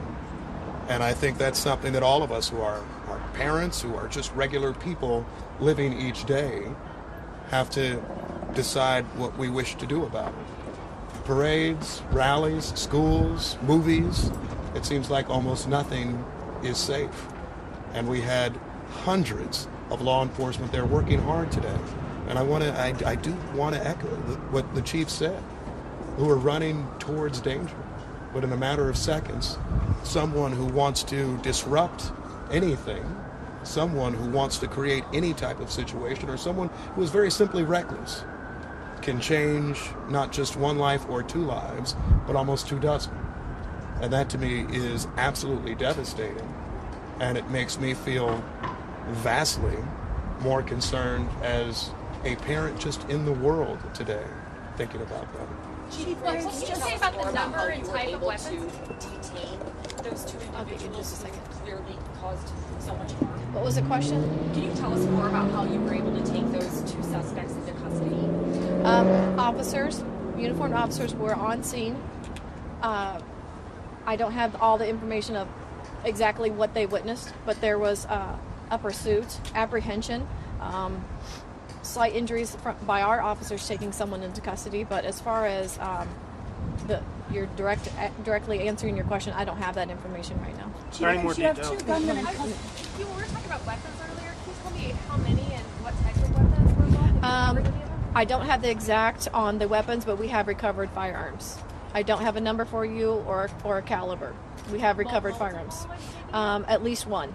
Okay. You have 2 gunmen in custody. Do you believe there are any others still unaccounted for? We have 3 people that we have detained. And that is what we are asking for, is if anyone has any information, is a witness or has any kind of video that may provide us if there is anybody else that was involved in this. Just to help get our facts to the community at this point? No, at this time, the scene has been cleared. It's being held. And when I say cleared, I say the scene has been made safe and it's been cleared. Right now, we are in the investigative portion of that, collecting evidence, whether that be digital evidence or physical evidence. That is what we are doing right now. And we're also conducting interviews. Obviously, we have several victims that we need to have a conversation with, to ask questions, also witnesses. So there's a lot of work ahead in this. This is just the beginning stages, but we're moving as fast as we can. Can you explain that there was like a 5 minutes between the first shots and the second? You said all of that has not been determined just yet. The number of shots, the time in between them, the motive, all of that is still actively being investigated. So we don't know if there were 2 separate scenes. We don't know the answer to that at this point. I cannot confirm that yet. And did I miss this? Was this inside or outside Union Station? This was all outside Union Station. Can you give us any more detail on this? Thank you. Might have just been somebody who was helping police. I just want to make sure I'm right with my facts. You said you have A couple of notes here. We initially reported there were 2 people detained. Now we know that there are 3 people in custody being questioned. She mentioned being in the investigative portion of this process, and also the number of shooting victims, people who were shot, is 22 now. At least 22 people. And the chief, I don't know if you caught this at the end, saying the scene has been cleared, meaning it is safe. There we go. We're going to go out to that safe scene where we have Caitlin Canute and Kevin Holmes. And you guys, this story just continues to evolve, and it feels like we keep getting more and more numbers of victims and next steps here. Absolutely, like you, to hear now we're up to 22. At one point there were 10, and as you've been reporting, 9 of those shooting victims are children. Now up to 22. Yeah, the information keeps coming in. And correct me if I'm wrong, I thought I heard Chief Graves say that it was the shots fired were outside. That was something that I thought I caught her say there at the end. Because again, from our vantage point, as we've been telling you, we were right there on the stage. We were closer than anyone else for that parade and rally. And my executive producer confirming that in my ear, yes, it was outside. So we saw people run in and we saw people run out. And we have heard that perhaps some of them were running out because law enforcement told them to. That is correct. Let's just set the scene. You know, shortly after the parade and celebration ended, we were talking about the highlights of the parade when we saw a flurry of people run from the north lawn of the memorial all the way toward Main Street. We were wondering what was happening there. Hey, we're going to send things over quickly to Megan Abundance, who has an update for us. Hey, Megan. Tell me when you're ready. We are ready. I think we're good to go. Oh, wait, Okay. hold on. So sorry. Hold on. We're good. Okay, I'm Charlie Shields. I'm the president and CEO of University Health. Obviously, a very challenging day for the city, very traumatic, not only for the city, but also for our staff. So we are a level 1 trauma center. This is what we train for. We implemented our mass casualty protocols. We saw 8 shooting victims in the hospital as a result of that. But we also had a significant number of staff that were on the scene. We were manning the aid stations, so they were able to render aid very quickly to the patients that were injured on the scene. So Mark Steele is our Executive Chief Clinical Officer. He can answer any questions, talk about the condition of the patients that we saw and what's going on there. So Dr. Steele? Yes, so as Charlie said, we actually had a total of 12 patients, 8 that were gunshot victims. Otherwise, the other 4 had other sorts of problems. And 2 of the people who were shot are in critical condition. The others are all in stable condition. just want to make sure I heard the numbers correctly. So it's 8 gunshot victims or 4? 8 gunshot victims in total who came here. Of those 8 gunshot victims, are they over the age of 18? I don't know their exact ages. Can you tell us anything about them? I mean, all I can tell you is that 6 are stable and the other 2 are in critical condition. We saw some of your staff running into the hospital here, and we also saw some of your staff who were stationed here waiting to accept people that are coming in here. What type of protocol do you train for and then have to activate? Yeah, now, as a level 1 trauma center, we train for this kind of thing. We obviously hope that it never happens, but we were actually very well prepared. We had enough notice that we were going to get some patients. We didn't know exactly how many. Fortunately, being during the day, we had a lot of professionals, a lot of physicians on here present, and so very quickly we discontinued starting any new surgical cases so that those surgeons and anesthesiologists would be available for any patients who had to go to the operating room.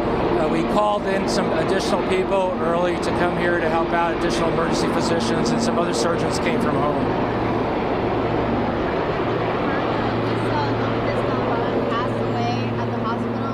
I'm sorry, I can't hear you. We have reports from the family that Elisa Galvan Lopez died recently in the hospital. Are you able to confirm that? We didn't have anyone die at the hospital here. What are your takeaways from today? Obviously, a wonderful day here that was turned into a tragedy. Yeah, well, I mean, obviously it's a big tragedy, such a big celebration, everybody having a lot of fun, and it's wrapping up and people are going to head home, and all of a sudden this happens. So, and as Charlie said, it's very traumatic. It's traumatic for anybody who was there in the area.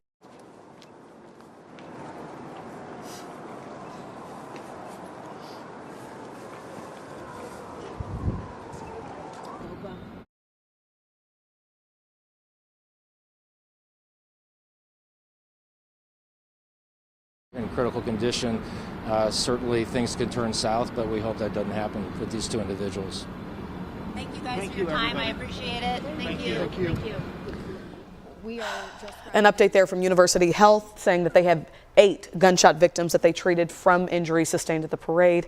2 are in critical condition, but 6 are stable right now. And they gave us some context as well. A level 1 trauma center, meaning they train for days like this, unfortunately, but they are equipped to handle something like this. We got a statement from the NFL, and I think Cameron's going to go ahead and tell us what they had to say. Pulling it up on my phone here. We just got it moments ago, about 10 minutes ago. The NFL saying we are deeply saddened by this senseless shooting that occurred today near the end of the rally in Kansas City for the Chiefs. Our thoughts are with the victims and everyone affected. We are grateful for the quick and thorough response of law enforcement and emergency personnel. Statement there from the NFL just moments ago. Right now, we're going to go out to Gian Kim, who's live for us there at Pershing and Grand. And Gian, police say that the scene has been cleared. It is safe there. But what's the atmosphere like? You know, like Elise said to you earlier, it's very solemn. I'm looking at the ground right now, and we see some open Sharpies, which I'm assuming children brought to get memorabilia signed by players. I'm seeing flowers. I'm seeing snacks that children probably brought here, and just to see it kind of laid out all across the floor right now, I don't know, it just kind of stirs something up in you. You know, I've covered many shootings before, even a mass shooting during my time in Texas, but I was telling my colleagues, you never expect to be in the middle of one, ducking for cover, and I just remember Kevin wrapping his arms around us, and then Caitlin calling her family, and it just kind of dawned on me in that moment how serious the situation might be when we didn't know much. Just yesterday, I talked to several local moms about how to do this Chiefs parade safely. Right? You know, we talked about having an exit plan, writing your phone number on their arms, putting air tags on them. Parents did everything that they could, and to hear Children's Mercy reporting that 11 of those that were injured were children is really tough to hear. And even KCPD talking to us earlier this week about increased security. They have additional officers here, more than 800 people out here. It's good to have that as backup, but you always kind of hope you never have to rely on that. You know what I mean? So it's tough. And I ran into a lot of families out here today who came for a good time and got separated from their families because of the chaos, or lost their belongings because they were running for safety. So just to put everything into perspective, that's where we're at. That's where we're at right now. It's eerily quiet. Most of the people were able to find a ride home, and hopefully they're safe back in their homes. But in days to come, we're going to learn more about this, and we'll bring you that information as we get it. Just hug your families a little tighter tonight. We'll send it back to the studio. Gian, thank you for that. We want to get over to senior investigative reporter Jessica McMaster. She was at the press conference that just happened moments ago where we heard from Police Chief Stacey Graves. And Jess, get us up to speed. Cam, the biggest update we got out here tonight is that number of people who were shot has increased, which we expected, to 22. This is fluid, as we've mentioned so many times, and we can expect that to change. One of the things that the police chief also mentioned is that there are 3 people who are in custody, 2 for sure suspects. Earlier in the day, we asked the police chief about rumors on social media, people saying that it was Chief's vans who helped detain one of the suspects. We're told that one of the people from that video that's circulating is in custody, so it's not clear if they're necessarily a suspect or if they're that person who helped police. But just a tragic day out here today, you know, hearing that this did involve children. We want to correct that. Earlier today, the Chief Graves said she did not think that children were hurt. We know now that Children's Mercy does have several gunshot wounds, and those are children. I wish that I could give you at home more details. I wish we had more details. I wish we knew their ages, all of the conditions, you know, if they were reunited with their parents. That's one of the things we asked the chief about. We know that Children's Mercy has been vocal on social media, letting families know, if you don't know where your children are, give us a call, which leads us to believe that maybe there are some kids there who do not have families with them. The police chief says that you can call Children's Mercy or you can call her, but that she has not heard from any families at this time. Cam, Dia. All right, Jessica, thank you so much for that. We got a statement from Kansas Representative Sharice David saying that words cannot describe the pain and shock we're feeling as a joyous day turned into tragedy right in our community. My heart is with the victims' families, and I pray for the quick recovery of those injured. I appreciate the bravery and coordination of the law enforcement officers, first responders, and healthcare workers for ensuring a swift, orderly evacuation and caring for the victims. Though our community stands together in the present, the traumatic memories of today will stick with children, families, and community members for far too long. This does not reflect the spirit of Kansas City, and I support those asking for a change to ensure a brighter and safer future. Just one of many statements we're receiving from lawmakers on both sides of the aisle here. And I think what she said at the end there, this is something that's going to stay with us, but we're also going to heal from this together. You know, this is something that we have to consider what you don't see, right? There's so many medical professionals, doctors, EMTs, nurses who were called in to work. There was a mass all call because they needed help to treat these people. Absolutely. Who were unfortunately and just tragically injured at a celebratory occasion. And just minutes ago, we heard from University Health saying that they are a level 1 trauma center. They train for days like today, and they implemented what's called their mass casualty protocol. Again, 8 shooting victims that went to University Health today who were gunshot victims. All right, we're going to go ahead and get to some of the interviews that we got moments after this happened and during our coverage the last few hours. And I wasn't sure if it was like explosions from like cannons or like fireworks or whatever, but I mean, no one was really reacting, but I thought I heard something, and then we heard that shots were fired through the police radio, so then it kind of got real. It's just crazy that this is what the world's come to. This is not Kansas City. This isn't Kansas City. We don't do this. It's just sad to see it. And I just mentioned to her, look at all the nationalities, and everybody gets along over football. Spoke too soon. Man, I mean, it was so loud and the energy was so high and there was so much joy. And now there's uncertainty and there's quiet and there's tough conversations with families at home. And, you know, Mick, I know you were out there, and I think about the parades I've covered in the past. It's all joy. Mm-hmm. And you're so happy to see people experiencing this with their families. You know, we talk about, especially when it comes to the Chiefs, these are the good old days happening right now.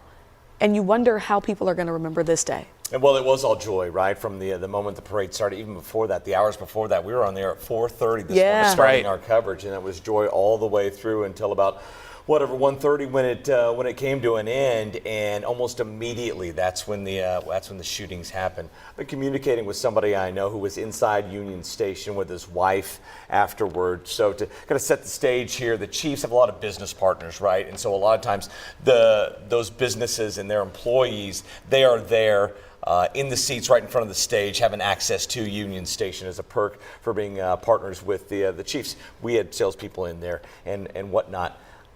This person said he was inside Union Station, and all of a sudden, this is right after the pep rally, right after the stage presentation, all of a sudden people near the escalators started running and screaming. We've seen a lot of that video of people running out of Union Station. He said officers were running toward the escalators. He said he heard active shooter. When they ran toward Pierpont's and ended up in a stairwell with Legarius Sneed and some other Chiefs families. They made their way to a room above Pierpont's where they were sheltered in place with the Andy Reid family and a number of Chiefs front office staff. He also wanted to emphasize the police and first responders were amazing. Can't say enough about them. Said there were lots of kids crying and scared, as you can imagine. But he said it was so loud. He said he can't say that he heard gunshots, but others inside said they heard them. Of course, we saw the police chief say there were no gunshots inside Union Station, but at the same time, this is a very active investigation, a lot of moving parts. You know, it's important to tell you guys, we were supposed to be broadcasting still down there at Union Station. Yeah, we had another 10 or 15 minutes. We're going to take a few more breaks and all that, yeah. And then bring you those best moments. And then, of course, do our broadcasts at 4 and at 5 and at 6 and celebrate and just really salute the champs. And this just feels like such a damper. And not only for us, but for the players on the team as well. You know, Chiefs quarterback Patrick Mahomes posted that he's praying for Kansas City, you know, in a moment where they should be on top of the world. Well, this is a huge event, right? It's up there with the Super Bowl. It's something you get to do after you win a Super Bowl. And there's a lot more people involved with this than there are at a Super Bowl. You have 70,000 or 80,000 at the game. You have 500,000 at something like this. And you have to wonder, how's that going to change things moving forward with parades, with something like this that happens, unfortunately, right here in Kansas City. And I think there's always a focus on safety, right? But I think it's going to be even more so moving forward. Well, and you could probably only do so much, right? Over 800 police officers, seen and unseen, right? They're not always in uniform. Yet still, it's 500,000 people to police, and you can't be on top of everybody at all times. However, I mean, seeing the videos out there and how quickly at least one of those suspects was allegedly apprehended was heartening to see. Good to see. You know, Mick, one of the things we always talk about as journalists, we want to report the news. We're not the news. Yeah. Today, you're in the middle of it. Sure. Yeah. What's the first conversations you get to have once you're in a safe space? Right. And my whole family was there, right? All different parts of the route, a couple of them in the Western Auto building. I believe my son and his girlfriend had already left. They were driving home, and so it was a joyous day. We had been texting each other on the family thread all day long about our views of everything, and I was bragging like I was right there, right? Yeah. And my one son at college sent a view of class. He's like, I'm the one that doesn't get to be there, and he sent a sad face.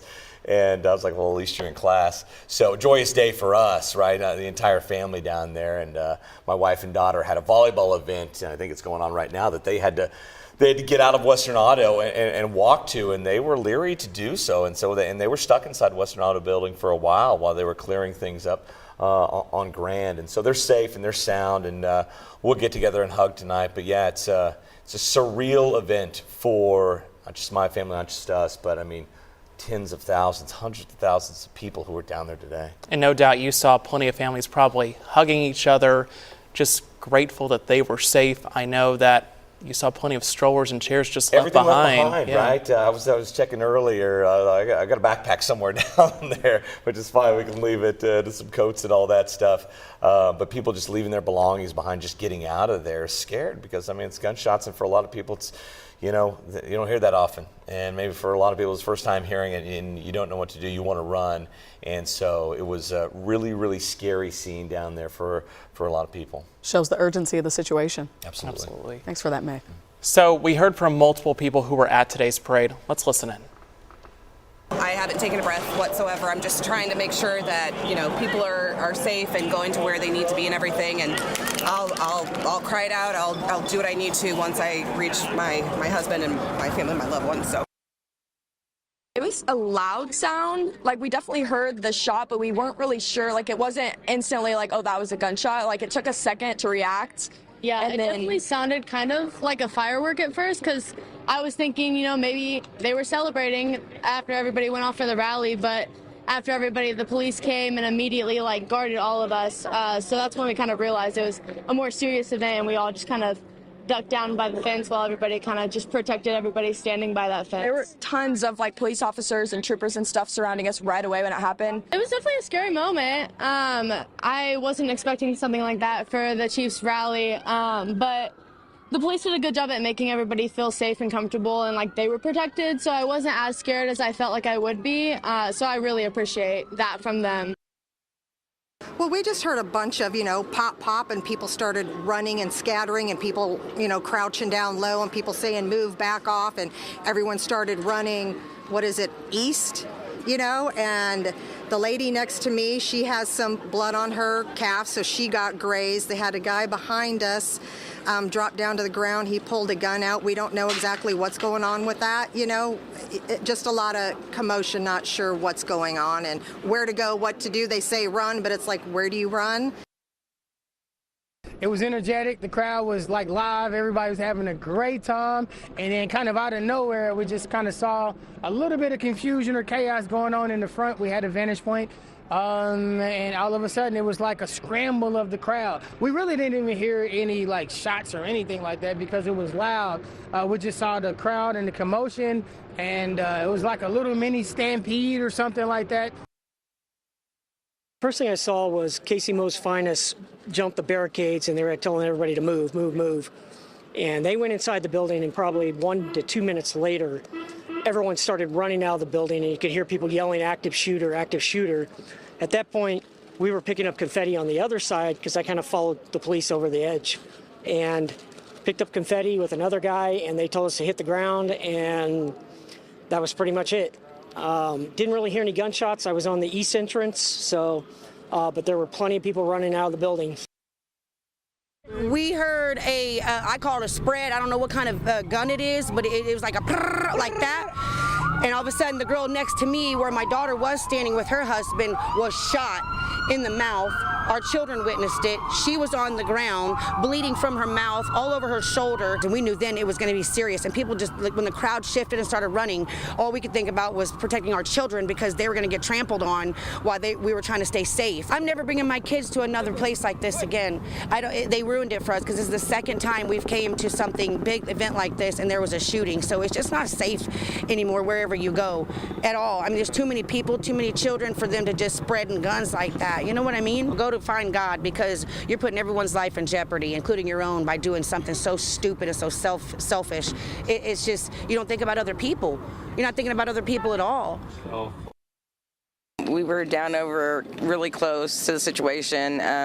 We saw people starting to jump over the gates, and then they were telling us to run, but then they said active shooter, and then so we just dropped down to the ground. My daughter tried to climb on top of me to protect me, and I tried to just hold her so nothing would happen to her. It is very scary. I mean, this is our second situation. I don't know, a while back, about Highlands Elementary. 8 years ago, we were at work at Highlands Elementary where there was an active shooter across the street, and we had to race all the kids to the gym and, wait for the parents to come and get them. So being with my daughter, making sure she's safe is my number one priority, and coming down here to celebrate and then on such a sad note. It's devastating. It's heartbreaking really to hear folks who went out there to celebrate now recounting the horror at realizing there was a shooting and not knowing if their family was there, and just having reaction as they see people bleeding and running for just help and medical attention. Just a lot of confusion, a lot of chaos. We saw people running in, running out, and just families separated. It's a lot. Elise Schoenig is there for us live near the parade route there. And Elise, it just feels so stark of a contrast to how we saw you this morning even.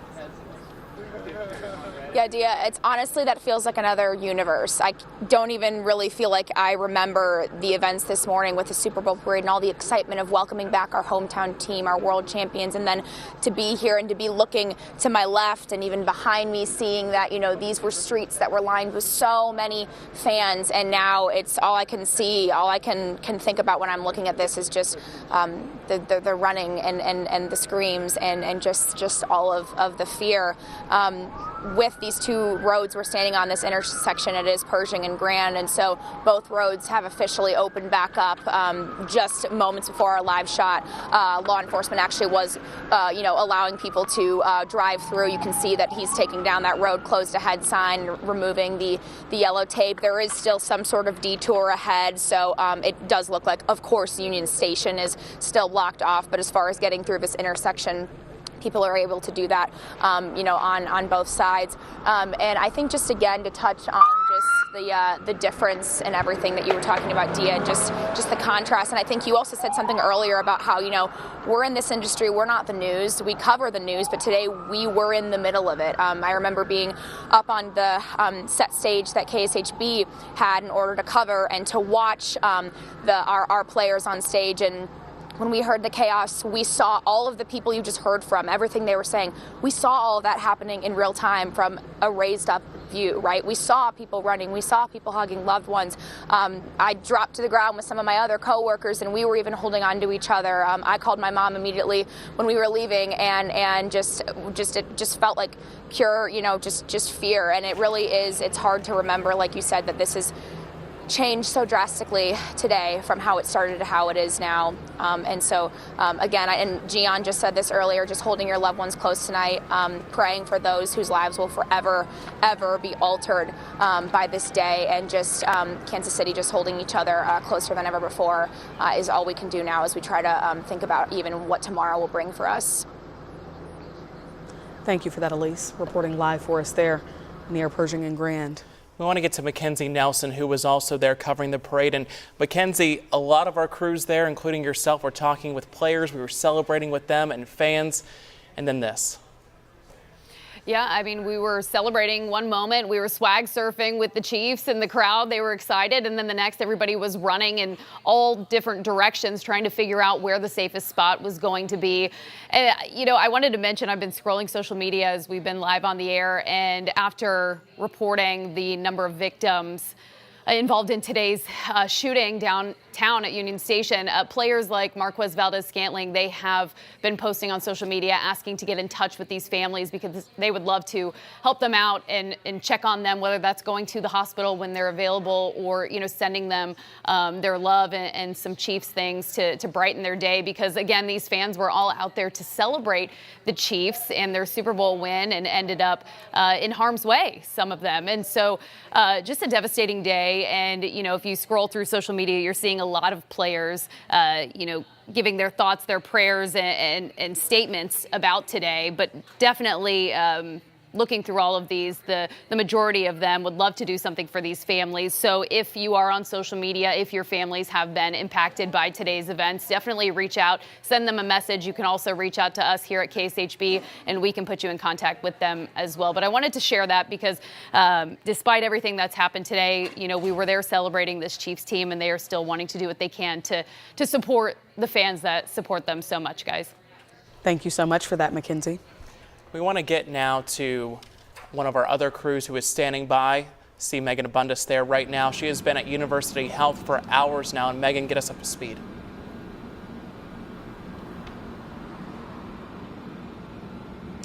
Hi, guys. Yeah, University Health just came out and spoke with us, and they said this was an incredibly tough day for their staff, for everyone involved. They're helping treat 8 people with gunshot wounds, and of those 8, they said 2 are in bad shape. They wouldn't say their ages.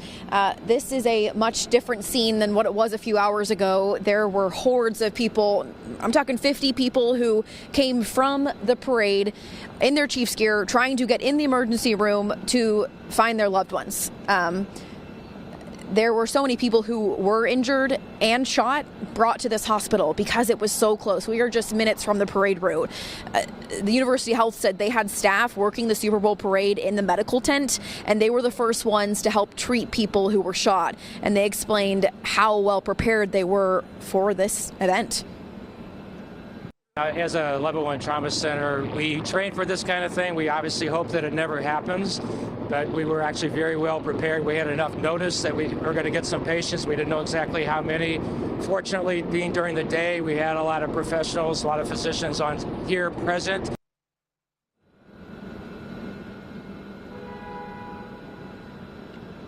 We know they called in additional people to help. It's important to note that they told us that this was very traumatic for staff, for everyone involved.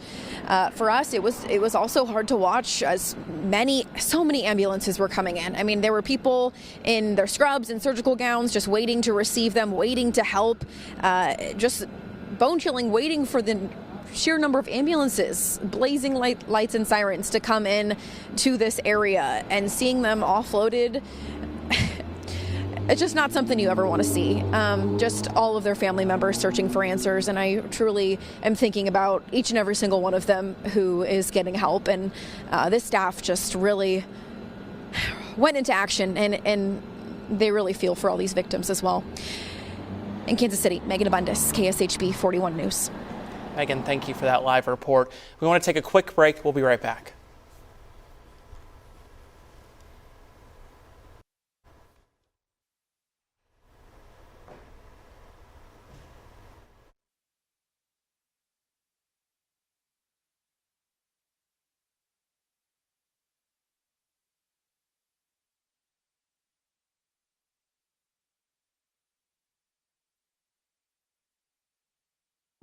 This is not Kansas City. Everyone started running out of the building, and you could hear people yelling, "Active shooter, active shooter." All of a sudden, it was like a scramble of the crowd. We definitely